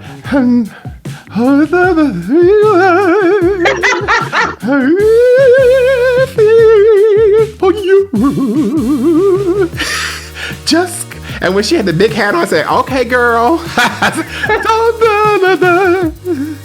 I was like, yes. And then I found out she was a Taurus, the bull. I said, oh, that's what the attraction is. It makes sense. I'm a Capricorn. But also her admiration for Phyllis Hyman. Yes, and see, Phyllis Hyman is a Cancer. Yeah, with those hats, you know, I can see where that came from. Oh, yeah, and she does a really great impersonation of Phyllis. Oh, I haven't heard that. Mm-hmm, she does. Okay, so she pays tribute to her, and oh wow. But you've been out there, and what's now when you were on AGT, was it Tyra Banks? Tyra Banks was the host. Yeah. How did you lose it when you first saw her? I mean, I'm sure at your age, I think her little TV show was on. Maybe she had a TV show back in. That's right. You want to be on top, America's Next Top Model. Yeah. So you knew who she was.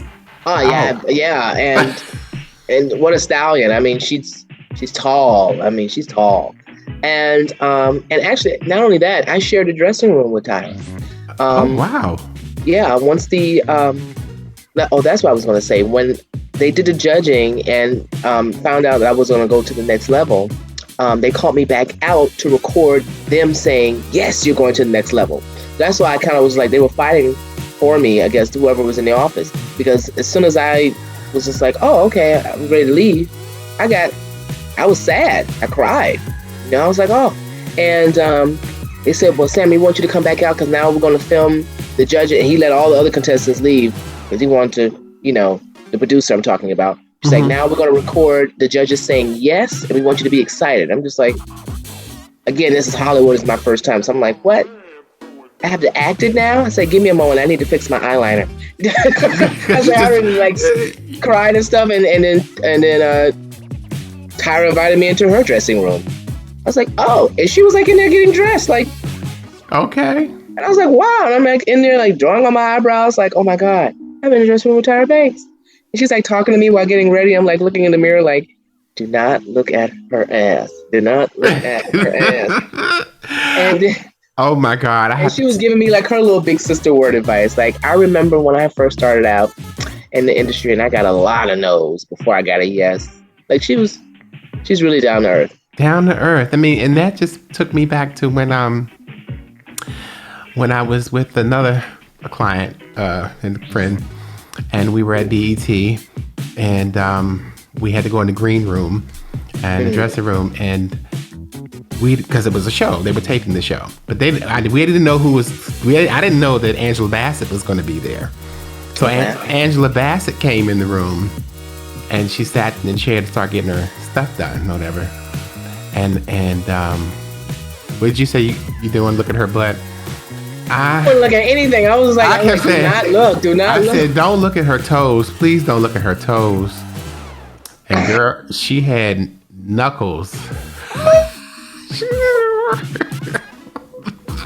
So running away from Ike. That's what it was. I was like, it was so surreal, you know, and I will never forget that. But you just made me, I don't know why that came in my mind. But yeah, thank you for releasing that. I'm sure. Anyway, but yeah, I should have shared that. But it was like, I said that, and those times I said, well, they're people too.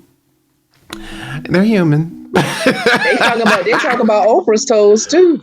Yeah, Oprah is a beast. They talk about her. They definitely talk about Wendy Williams. Oprah's a beast without, I've seen her without the makeup and stuff. And she's a monster. Wendy, that's not nice to say. Please forgive me, y'all. But, that's it's out there. How you say it's TV, Now, when you had to go back and do that piece, was the audience still there or they were gone? No, there was no audience for the judging at all. Judging, the audience is never in the room. Oh, okay. All right. Yeah, it's just only the judges. Yeah, it is. It's so you learned that it's show business. It's show business, and it's produced. And I hope, people that's watching America's Got Talent, they don't get mad at me because I'm spilling out, showbiz secrets. Oh yeah, no, they love you for it. They just want to know what your experience is. I think that most of them probably already know that it is, because it's like American Idol, and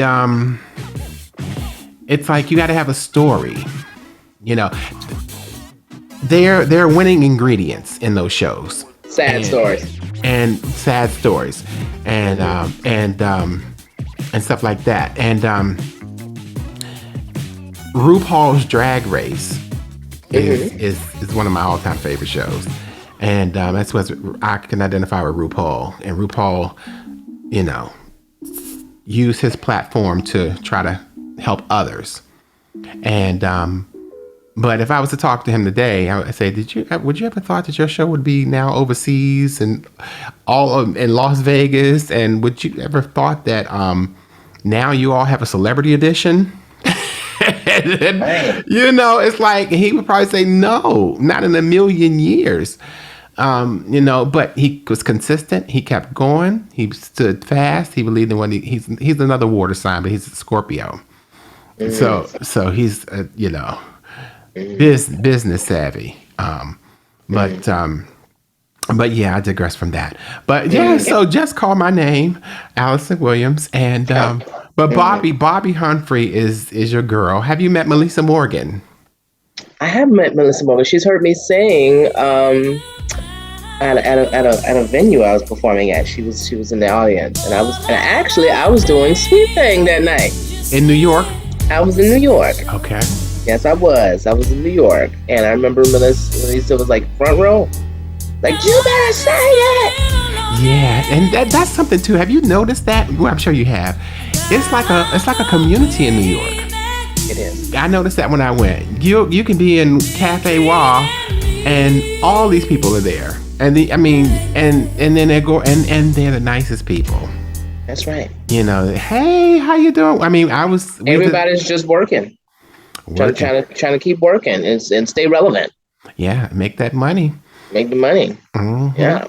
And everything. So insane. I think open mics and venues that support independent artists is so important, because all we want to do at the end of the day is sing. It's horrible that I have to merge business and what I do, because to me it feels so giving. And unfortunately, it comes with it, and you got to survive. And people be trying you, sometimes with the pay and keeping you bound, and you have to, be fearless and say no. Yeah, I will not accept that, and I'm not doing that, even if it costs me an opportunity.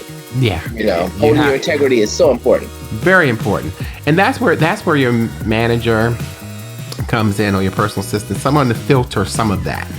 And so that it doesn't interfere with the creative, but you still want to check them people and keep them people in check too, So they'll carry your shit, and business manager and tax accountants, and there's so many horror stories of us, But there's also a lot of beautiful stories, I think who's the person?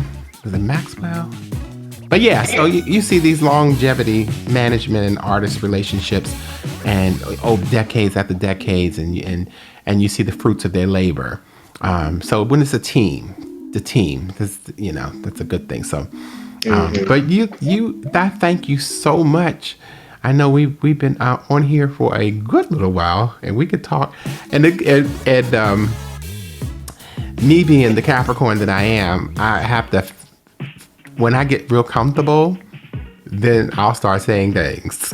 It probably shouldn't be said, so maybe you should. You got away with it for years. Yes. Oh, Wendy's a Cancer. Yeah. Yes, and I met Wendy. Yes, I met Wendy too, and when she was on the radio, and I videotaped a lot of that. What the client was asked to come and be co-host on the show, so I was there with her then. And I said, you ought to have a TV show. And she said, then thus came the TV show. And I was like, wow, I called that. And she was one of a kind. I don't know what's going on with the images. I try not to follow a lot of the tabloid stuff, but I did see something of her coming out of a hotel. Mm-hmm. I'm like, girl, put some pants on, Joe. Right? Like, wow, who is allowing you to walk around like that? Yeah, and what happened? Is she not eating? I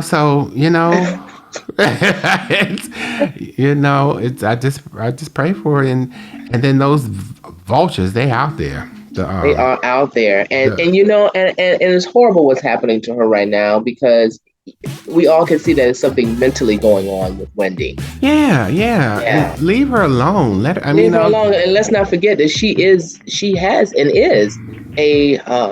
an icon. A true icon. She is a true icon, and she doesn't filter her opinions that almost everybody be talking about anyway. She really created her own lane. First, which is one of my favorites, is Joan Rivers. I love Joan. Yeah. Can we talk? I love her. Yeah. I love her.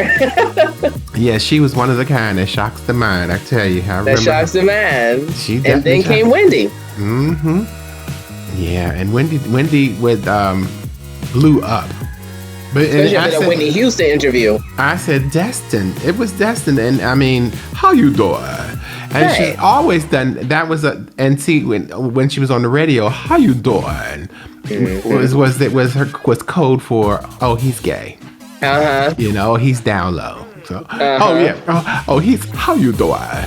But I guess she changed it for TV. Oh, that's how it started. You're saying? Yeah. And then it became like a staple for her, saying, "How you doing?" And so so the meaning wasn't the same on the TV show. At least a lot of people didn't know the history of them. But that's what she would say that for. He's how you doing? They did it to me. They was like, because of course I get the tapes, I get the archives. So I was managing hip hop pioneer Roxanne Shante, female rapper, and we went to do the Wendy show, and they put us up in the hotel up in Philly and all that stuff. It was nice, and so I had the radio playing before we went because it was early morning, and she was like, "Oh yeah, Shantae's gonna be here." And is she bringing her manager Nigel? Yes. How you doing? I was like, okay, really? Yes. How you doing? Okay.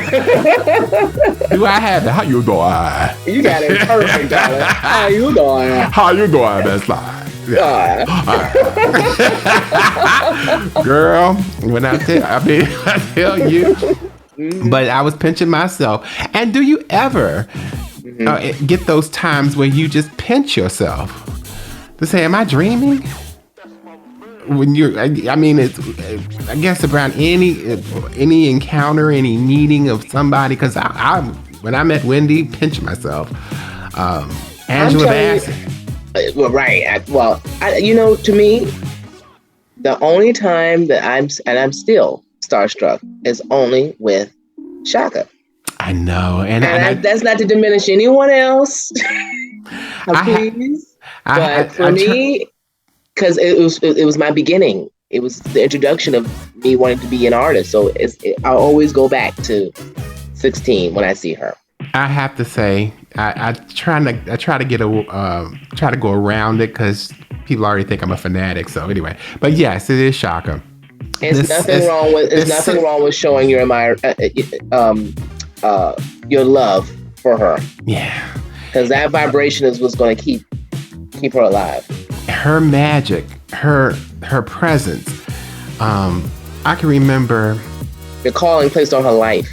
Yeah, I can remember years ago, and they said, "Oh, Chaka Khan's going to be at the Wax Museum in D.C."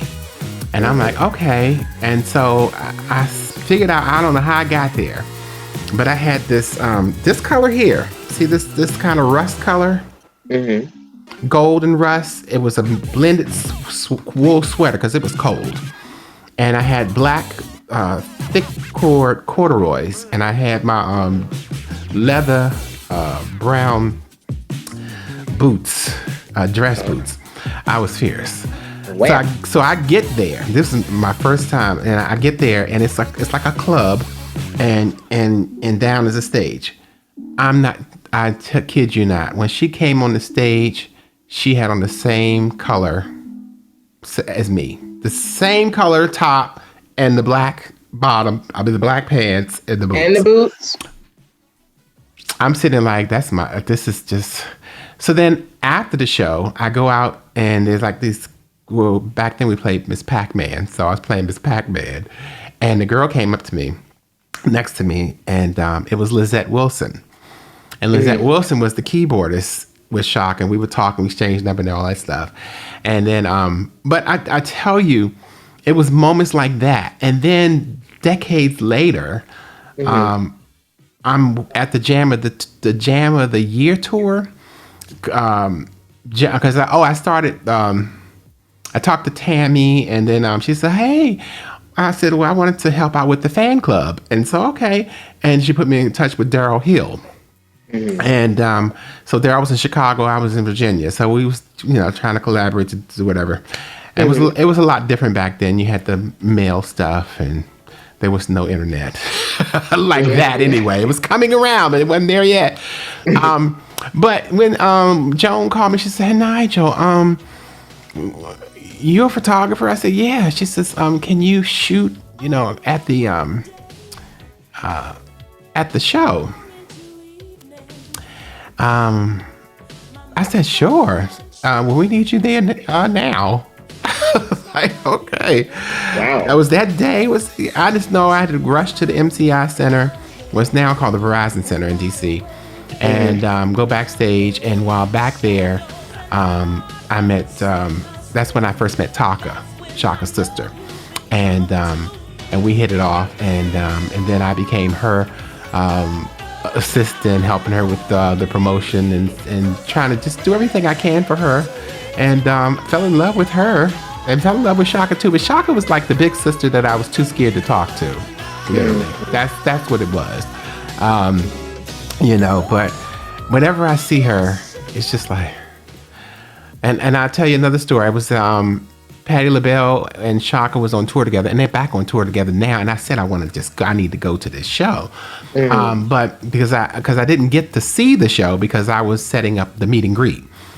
But I told you I stayed at the hotel, and my room was across from hers, and I could hear her in there. She was loud and everything. And Taka had sent me her album.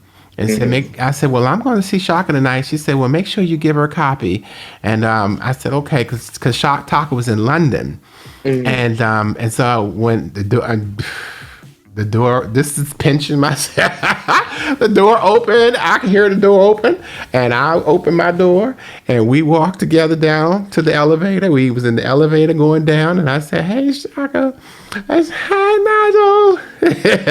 And I said, Taka, I gave my bag. Taka said, make sure you get this in your hand. This is her album. And she said, oh my God, that's my sister. I love. She was praising Taka. She let the people that was in the elevator know who she was and everything. And then we got off the elevator, and I was like, how did I do that? I be doing stuff. It just happened. And I mean, literally, I still have Simone, which I love her so dearly, was a tour manager at the time, and I guess because my room was on the floor, they slid the set list underneath my door and the itinerary. So I still have that to this day.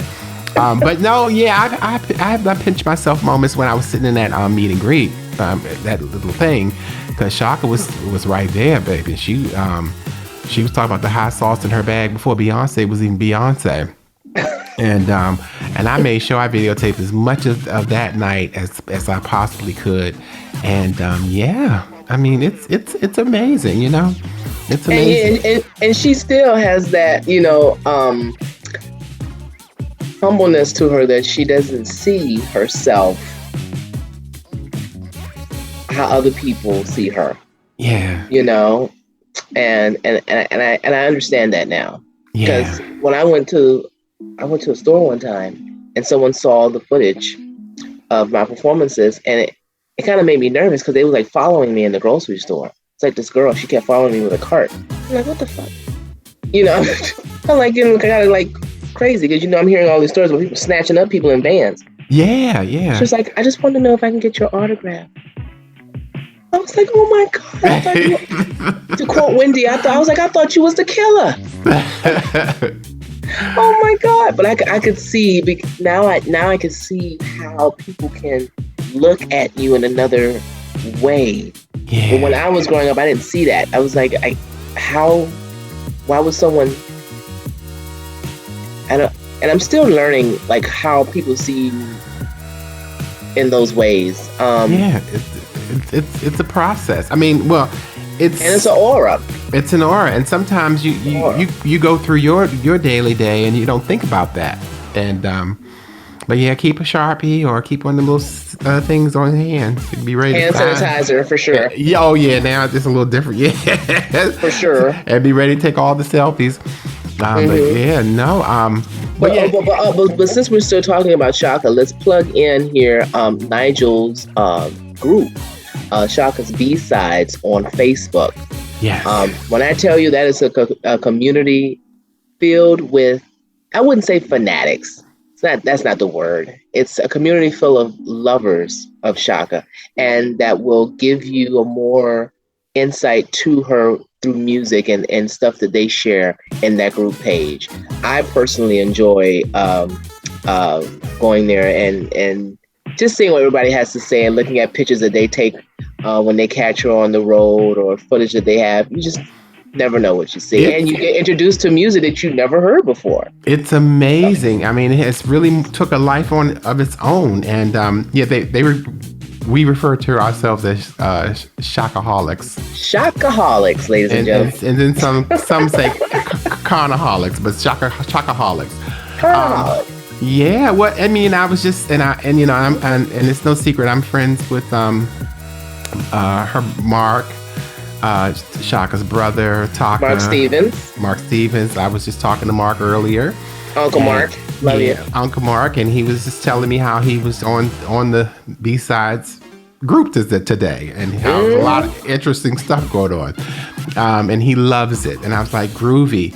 And I told him, I said, and he's a great musician, by the way, everybody. Great musician, songwriter, producer, bass player, and he's gonna be on the show. So he's coming on, and we're gonna have a very in-depth talk.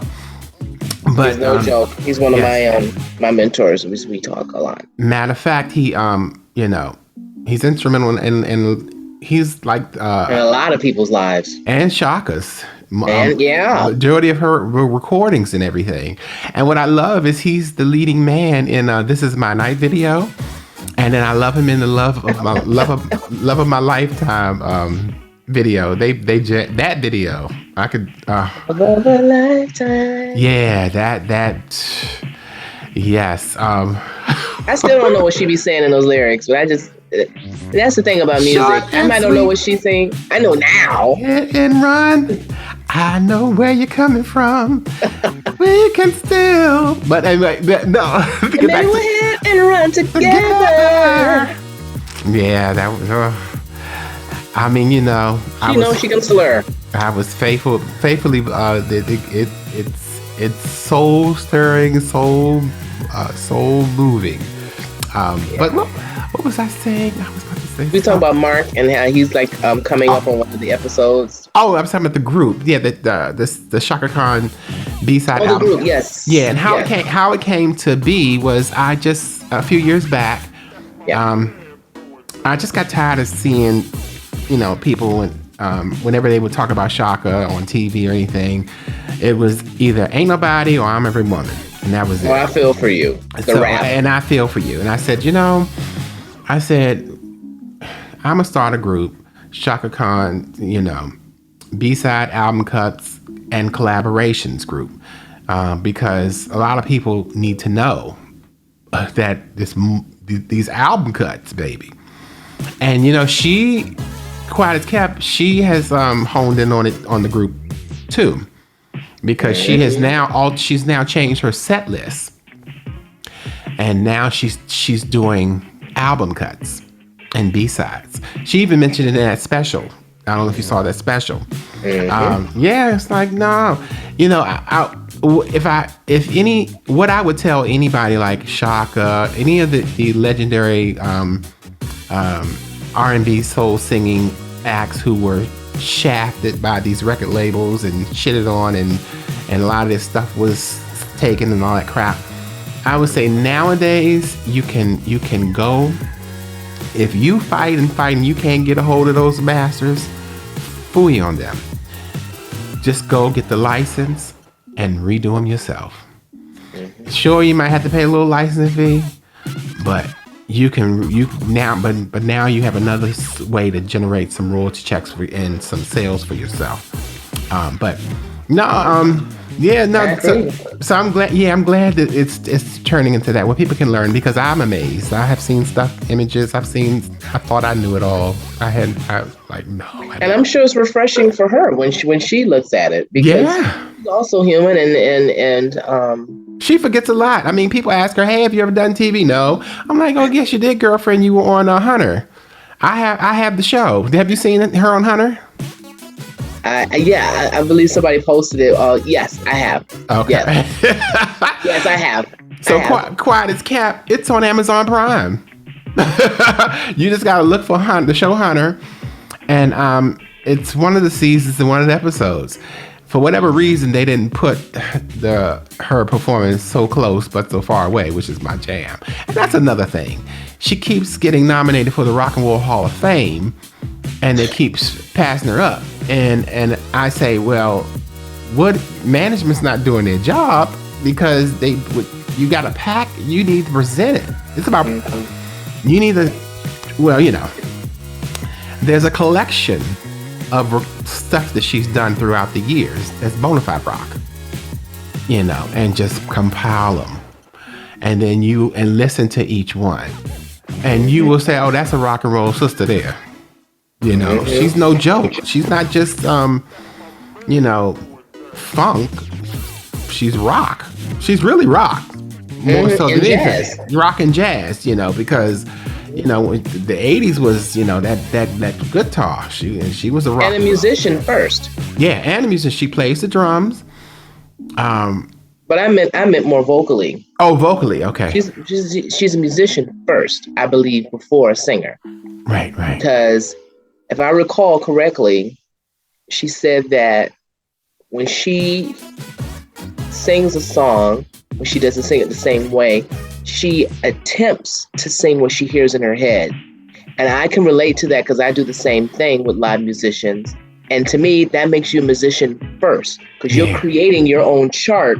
Since you know how the instrumental is going to go, or you know how they're going to play it, now you're just changing how you're going to sing it. Right. So to me, that plays a big part, and that's why I appreciate her. Yeah. And holding her integrity and being herself, because a lot of people out here are just trained singers and trained. Where are the people who step outside the box and is not afraid to make a mistake? Yeah. And that's how you create and be an artist. And speaking of artists, I also want to plug in Artistology. Please, yes, let's talk about that. Artistology is a community that was founded by Tammy McCrary. And it's a community that empowers artists to step into their calling as the architects of society, and by giving them resources in the community, like speaking with therapists, they touch on mental health, because a lot of artists suffer from mental health and don't even know it. And, thus transitioning because of drug overdoses and stuff like that. So this community is made by artists and ran by artists, and everyone comes in there and collaborates, whether you don't have to only be a singer, you could be a poet or writer and film and whatever, and it's a great community to collaborate. So I urge everyone to go to artistology.com and sign out and check out the different videos that's on there.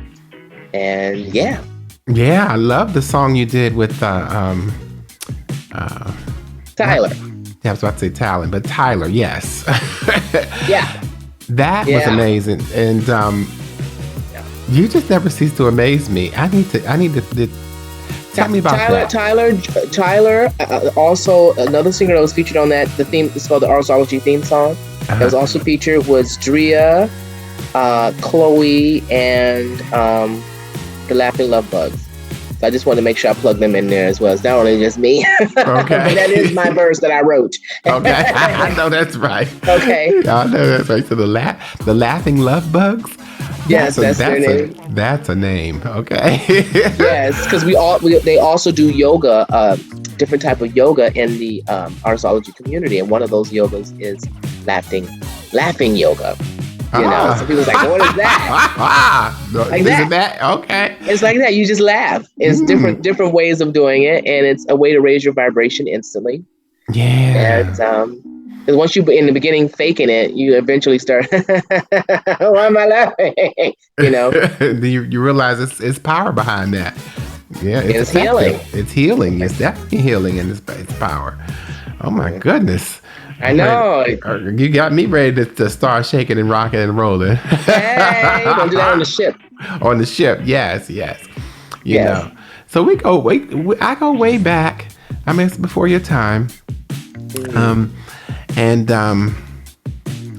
For me, it was always it was a rare thing to even see Chaka or anybody, because we only had a few channels playing in the United States, and our kind wasn't there.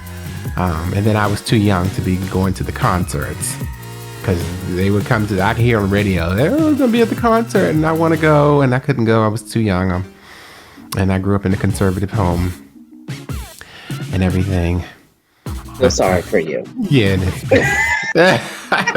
But made up. You want to party. But made up. And then they came out with this video, Chaka Live, and I bought that, and I was in heaven. I said, okay, what is she do? Have you seen it in London? And she has these thigh-high black velvet boots, and the heels are like spiked. Yeah. And she comes out on the stage, and then that's when she does she does a lot of songs, but it's the melody still lingers on. Then when she does that with the lights. And she features Lisa. Yeah, that was. Yeah.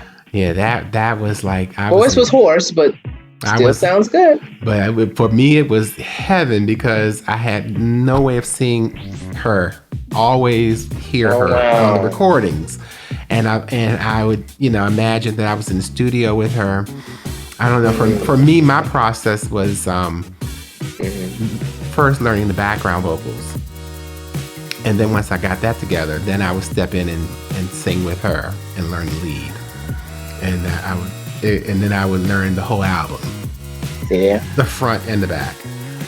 And then, over times of doing that, every time she came out with an album, I would do this. Then it got to the point where a new song would play on the radio, and I would just know, and something would tell me what she's about to do before she would do it, and I would just go along with it. So I was learning the songs in real time. I was like, wow, that was strange to me. I think it blew my mind, because I don't even know. I knew every lick, everything she was doing. Wow. So I said, okay, so maybe there's something there. you know. And maybe you should start singing some of her songs and putting it up on YouTube. I mean, maybe. Yeah. Why not? Don't go to strangers. Nobody does. Yeah, no one's done that. I haven't heard it. Nope.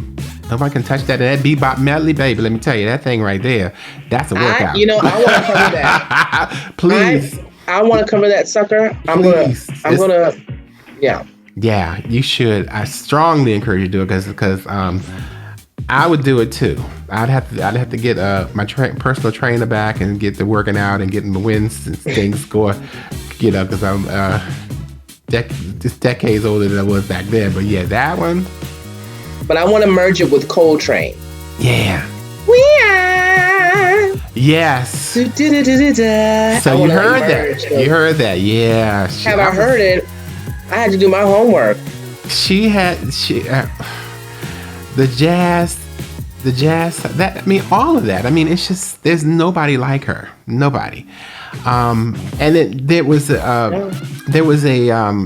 Luther Vandross tribute on BET. And when she came out there and said, I was like, okay. The power of love. And I loved how she just, and then she came no matter who you are, she just opened up. I was like, okay. And then for me, caress me. Yeah. I mean, you know, she was. I mean, it's like that smooth. They used to tell me this when I was singing. They said, "Well, Nige, you have low resonance with higher extensions." And I said, "Oh, that's what Shaka has: low resonance with high extensions." That's what you could sum it up like that too. But yeah, I was like, okay, if that's what you want to call it. I said, well, okay, so I need to start working on my lows. And yeah, because when she says, when I feel you dreaming, I think of sunset. And you know, it was like Ethel. See, I mean, I grew up looking at Ethel Merman. I don't know if you know who she is. But please look her up. And she's a Capricorn. Ethel Merman. And then they would say, "Hello, Dolly." You know, and they sang and they rapped there around each. I mean, and so I grew up saying, "Well, and ring it like a rag." I was like, well, if you don't want to be a singer, you got to really, really sing. You know, and now they don't want you if you really, really sing. No. It's like, but I'm praying that all that gets turned around. And it shall. And it shall. It's like, no, we don't want no singer. We want somebody to come out here and say, I don't know. Shake my ass, shake my ass, shake my ass. It's like, what is going on? That's all that dope, but it is what it is. So, but it's not sustainable. And none of those people can go out and feel and eat. You know, you go live and you can take your show on the road. You can eat forever. Amen. You don't even have to have a song on the radio. There are people out there. And you can live with your work. You can live with that. Yeah. You can go down in the annals of time as a person who did music that inspired and empowered. To me, it's no greater blessing than to have that, you know, with your work. Is knowing that you inspired somebody, not made someone be upset and want to go kill somebody. Right. You know. Right. Now, even that song that you were doing in the studio with Valerie and the young lady. Yes. I watched your process and I said, Thank you. Very, very. You see, when I love people like that in the studio, they're very valuable because they're going to give the producer what they need so that they can produce and make. You can give me more than what I need. It's even better. And you know, and time is money when you're in the studio. You're not wasting nobody's time. You know, you in there getting it in. I'm like, okay, it's no joke. You know, so I'm longing to hear this musical works, and it will be in time. It will be right on time when it's time. So that's right. It'll be worth the wait. Worth the wait, and just know you got a fan right here. I'm honored to be here with Sammulous. I am so honored because he stepped into the bad side when I was too afraid when I was his age. But it was a different time back then, and there was no American Idols and none of that. So there was no opportunity for us. Matter of fact, and quiet as kept, and most people will know this. When I was 16 and 17, you had to be an adult to be a singer. So literally, that's what it appeared to be. All the singers were grown up. So I said, I can't wait to grow up so I can be a singer. So then when I grew up, it flipped. So it was little kids, the Bow Wows and the Aaliyahs, and it's like, okay, what the fuck? Hey. Yeah, it flipped. So I was like, okay, so. But then I said, oh no, but then it's a different genre now. There's jazz. I could do jazz. Michael Bublé, Bublé, that and Crawl, all that market. I mean, that's the type of music I would love to. Diane Reeves, you know that type of music. I also wanted to plug in, and those are great artists, but I also want to plug in, I forgot to even mention these two. Oh my God. I also love Gino Vanelli. Yes. God, it's so many people. I got Sting here. I listen to so many different types of Michael Franks. I love Michael Franks. Mm-hmm. Michael, I love you. Yeah, he's on my playlist. Yes. Yes. I love great balladeers as well. I love it. Gino Vanelli just took me out. Like, Donald Fagen. I don't even know Donald that well, actually. I gotta listen to some more music. Yeah, Steely Dan, Donald Fagen. I love Steely Dan. Yes. Okay. Yeah. So yes. So and then he's solo, but he's one of the lead and who else? Yeah, you're right. That the music is it's and Paulette McWilliams. I don't know if you've heard of her. Yeah. Listen to some of her music. She gives me Brenda Russell vibes. And Paulette is the one who yes. Brought Shaka right on in. That's right. From Rufus. That's Shaka's big sister. Yeah. Yes. And Paulette is the bomb.com, I tell you, and great vocalist. Yeah, it's like velvet. It's like rich velvet. And the Pointer Sisters, and Vesta, rest God, rest her soul. And I'll be releasing that interview. Wait till you hear that interview. That's from the archives way back in the day. Wow. And she is a firecracker. I tell you, when you hear the interview, you're gonna be like, oh my God. She was like, I mean, just like, and I was laughing and cutting up. And when I would tell her, I said, I just can't, I'm exhaling. And she says, oh, but you need to come to the show tonight. I want you to see it, the show. I don't want you to miss the show. I'm like, okay. And then speaking of Sting, she shared. She said the night that they were over there singing, she said that night his mother had died, and she was like, and he said she would want me to finish this, and they finished recording that song together. You know what song I'm talking about, right? Yeah. Yeah, and so I was like, wow, and she was amazing. She was one of a kind. Back then, we used to say that these women, Melissa, Vesta, Donna Allen, a great friend of mine, Donna Allen, all of them, we used to say that they were Melissa. I just said Melissa. There's a couple more I'm missing. We used to say they all went through the Shaka Khan vocal camp. I can definitely see that and hear that. And so they all and every last one of them have sang with her. I don't know if Donna has. So Donna had the video. Donna came out with Talk About Serious.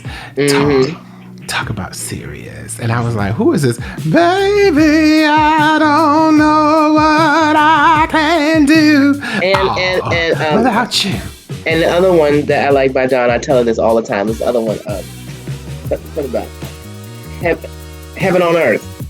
You see, that one I don't know. When you hear that, you'll really hear the influence. The influence. And me and Donna is close. That's my girl. Well, tell her that I said thank you. Tell her I that. will. Tell her I do remember her and that song. And okay, that was a text. And yeah, she did that. And this, oh, you just made me think about one other person, but Donna did that, and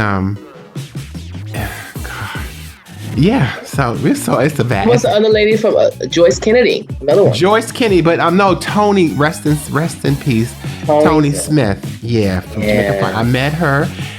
Went up to New York. That was the time I went to Cafe Wa to interview her, and we did the whole. Because I used to write for Venus magazine back in the day, and Venus magazine at the time I didn't know.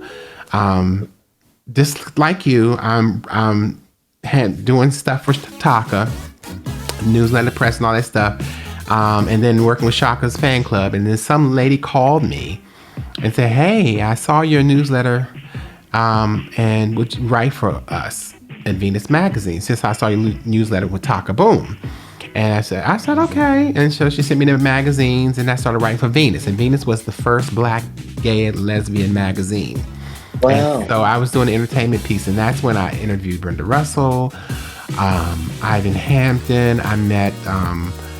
Then I was able to go into New York and interview Sister Sledge doing their photo shoot, and that's how I met Kathy and the whole bunch.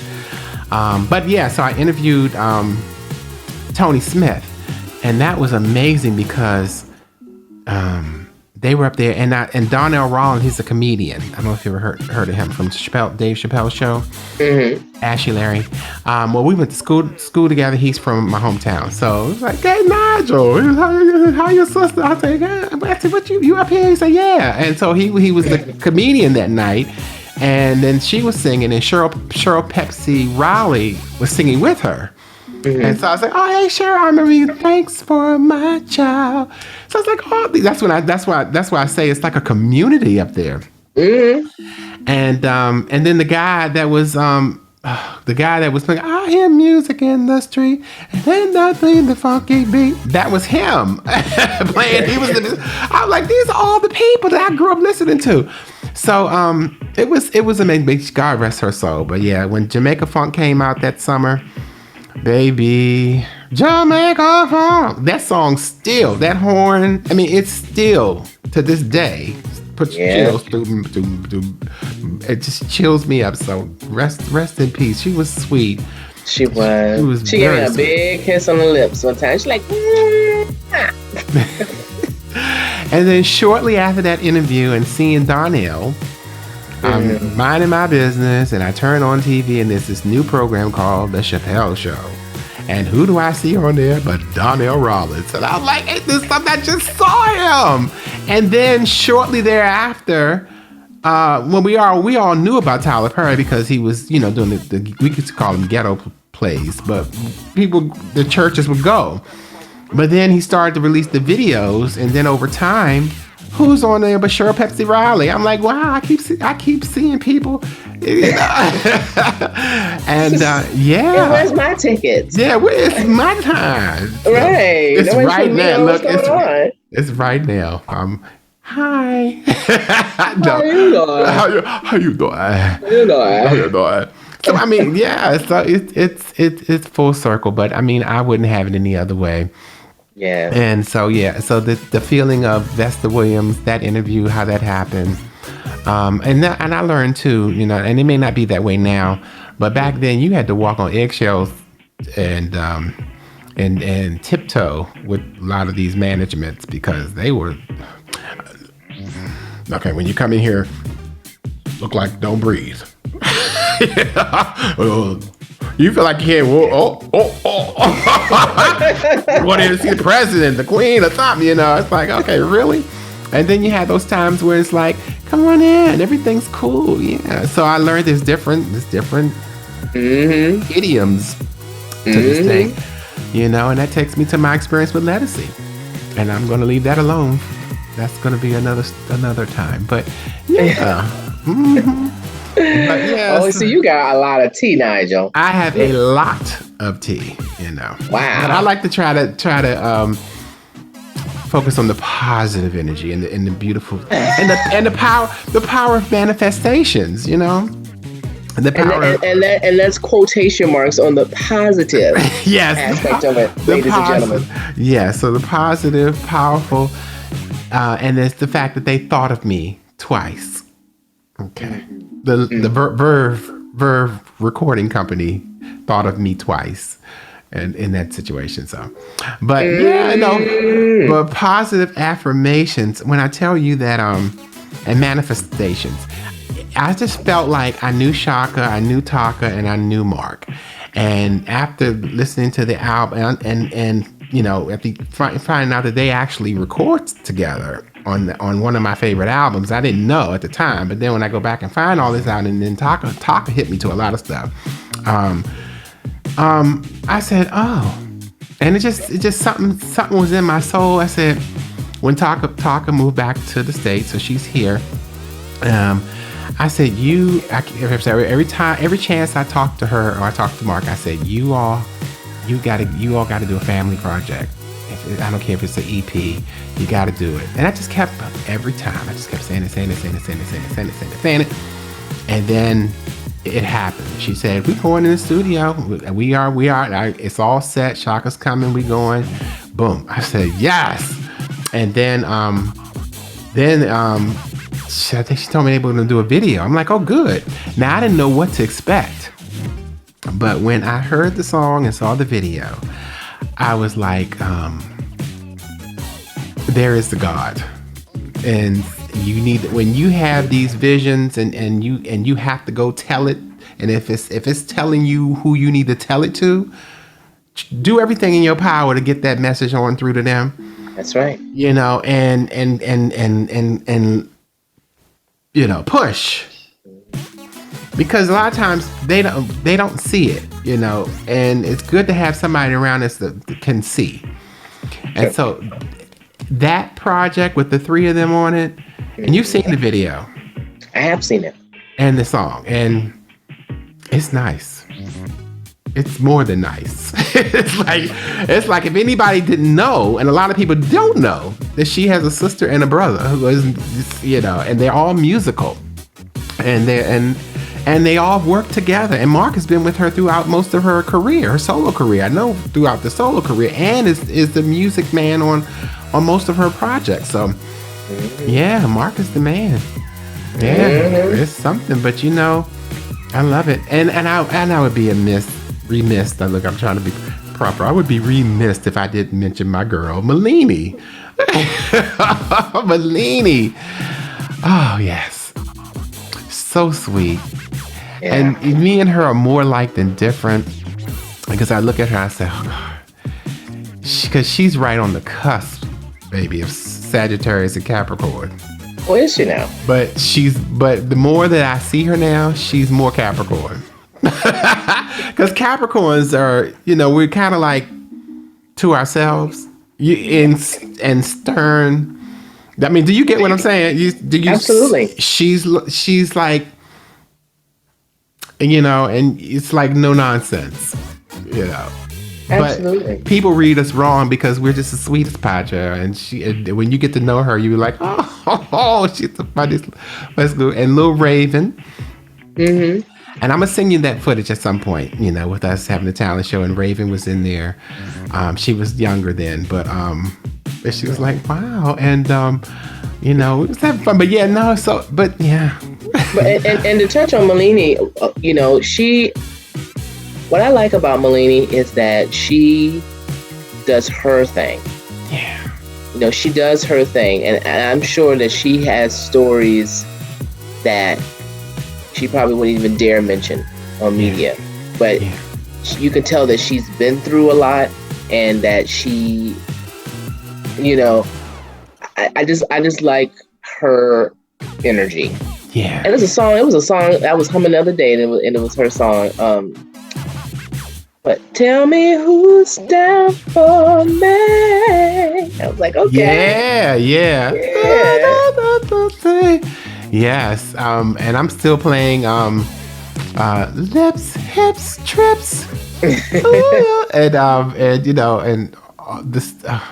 So you see that, Melina? You got people that really Oh, love we you. love you, girl. We love you, girl. Do your thing. Just do your you, thing. boo. Do you, boo, boo, boo, boo, boo, boo, and I can't wait to work with her too. It's high time that I bring her in the studio. It'll be good. I mean, I have a couple of song ideas for you and her to do a duet.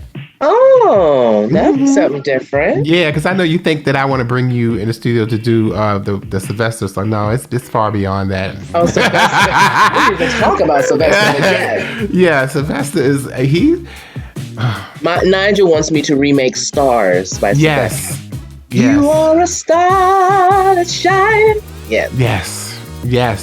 And that song doesn't get what it needs. That song is. Oh, he was. Yeah. Sylvester was no joke, ladies and gentlemen. No joke. And Trailblazer. Paved the way for many, and Martha Wash is still here.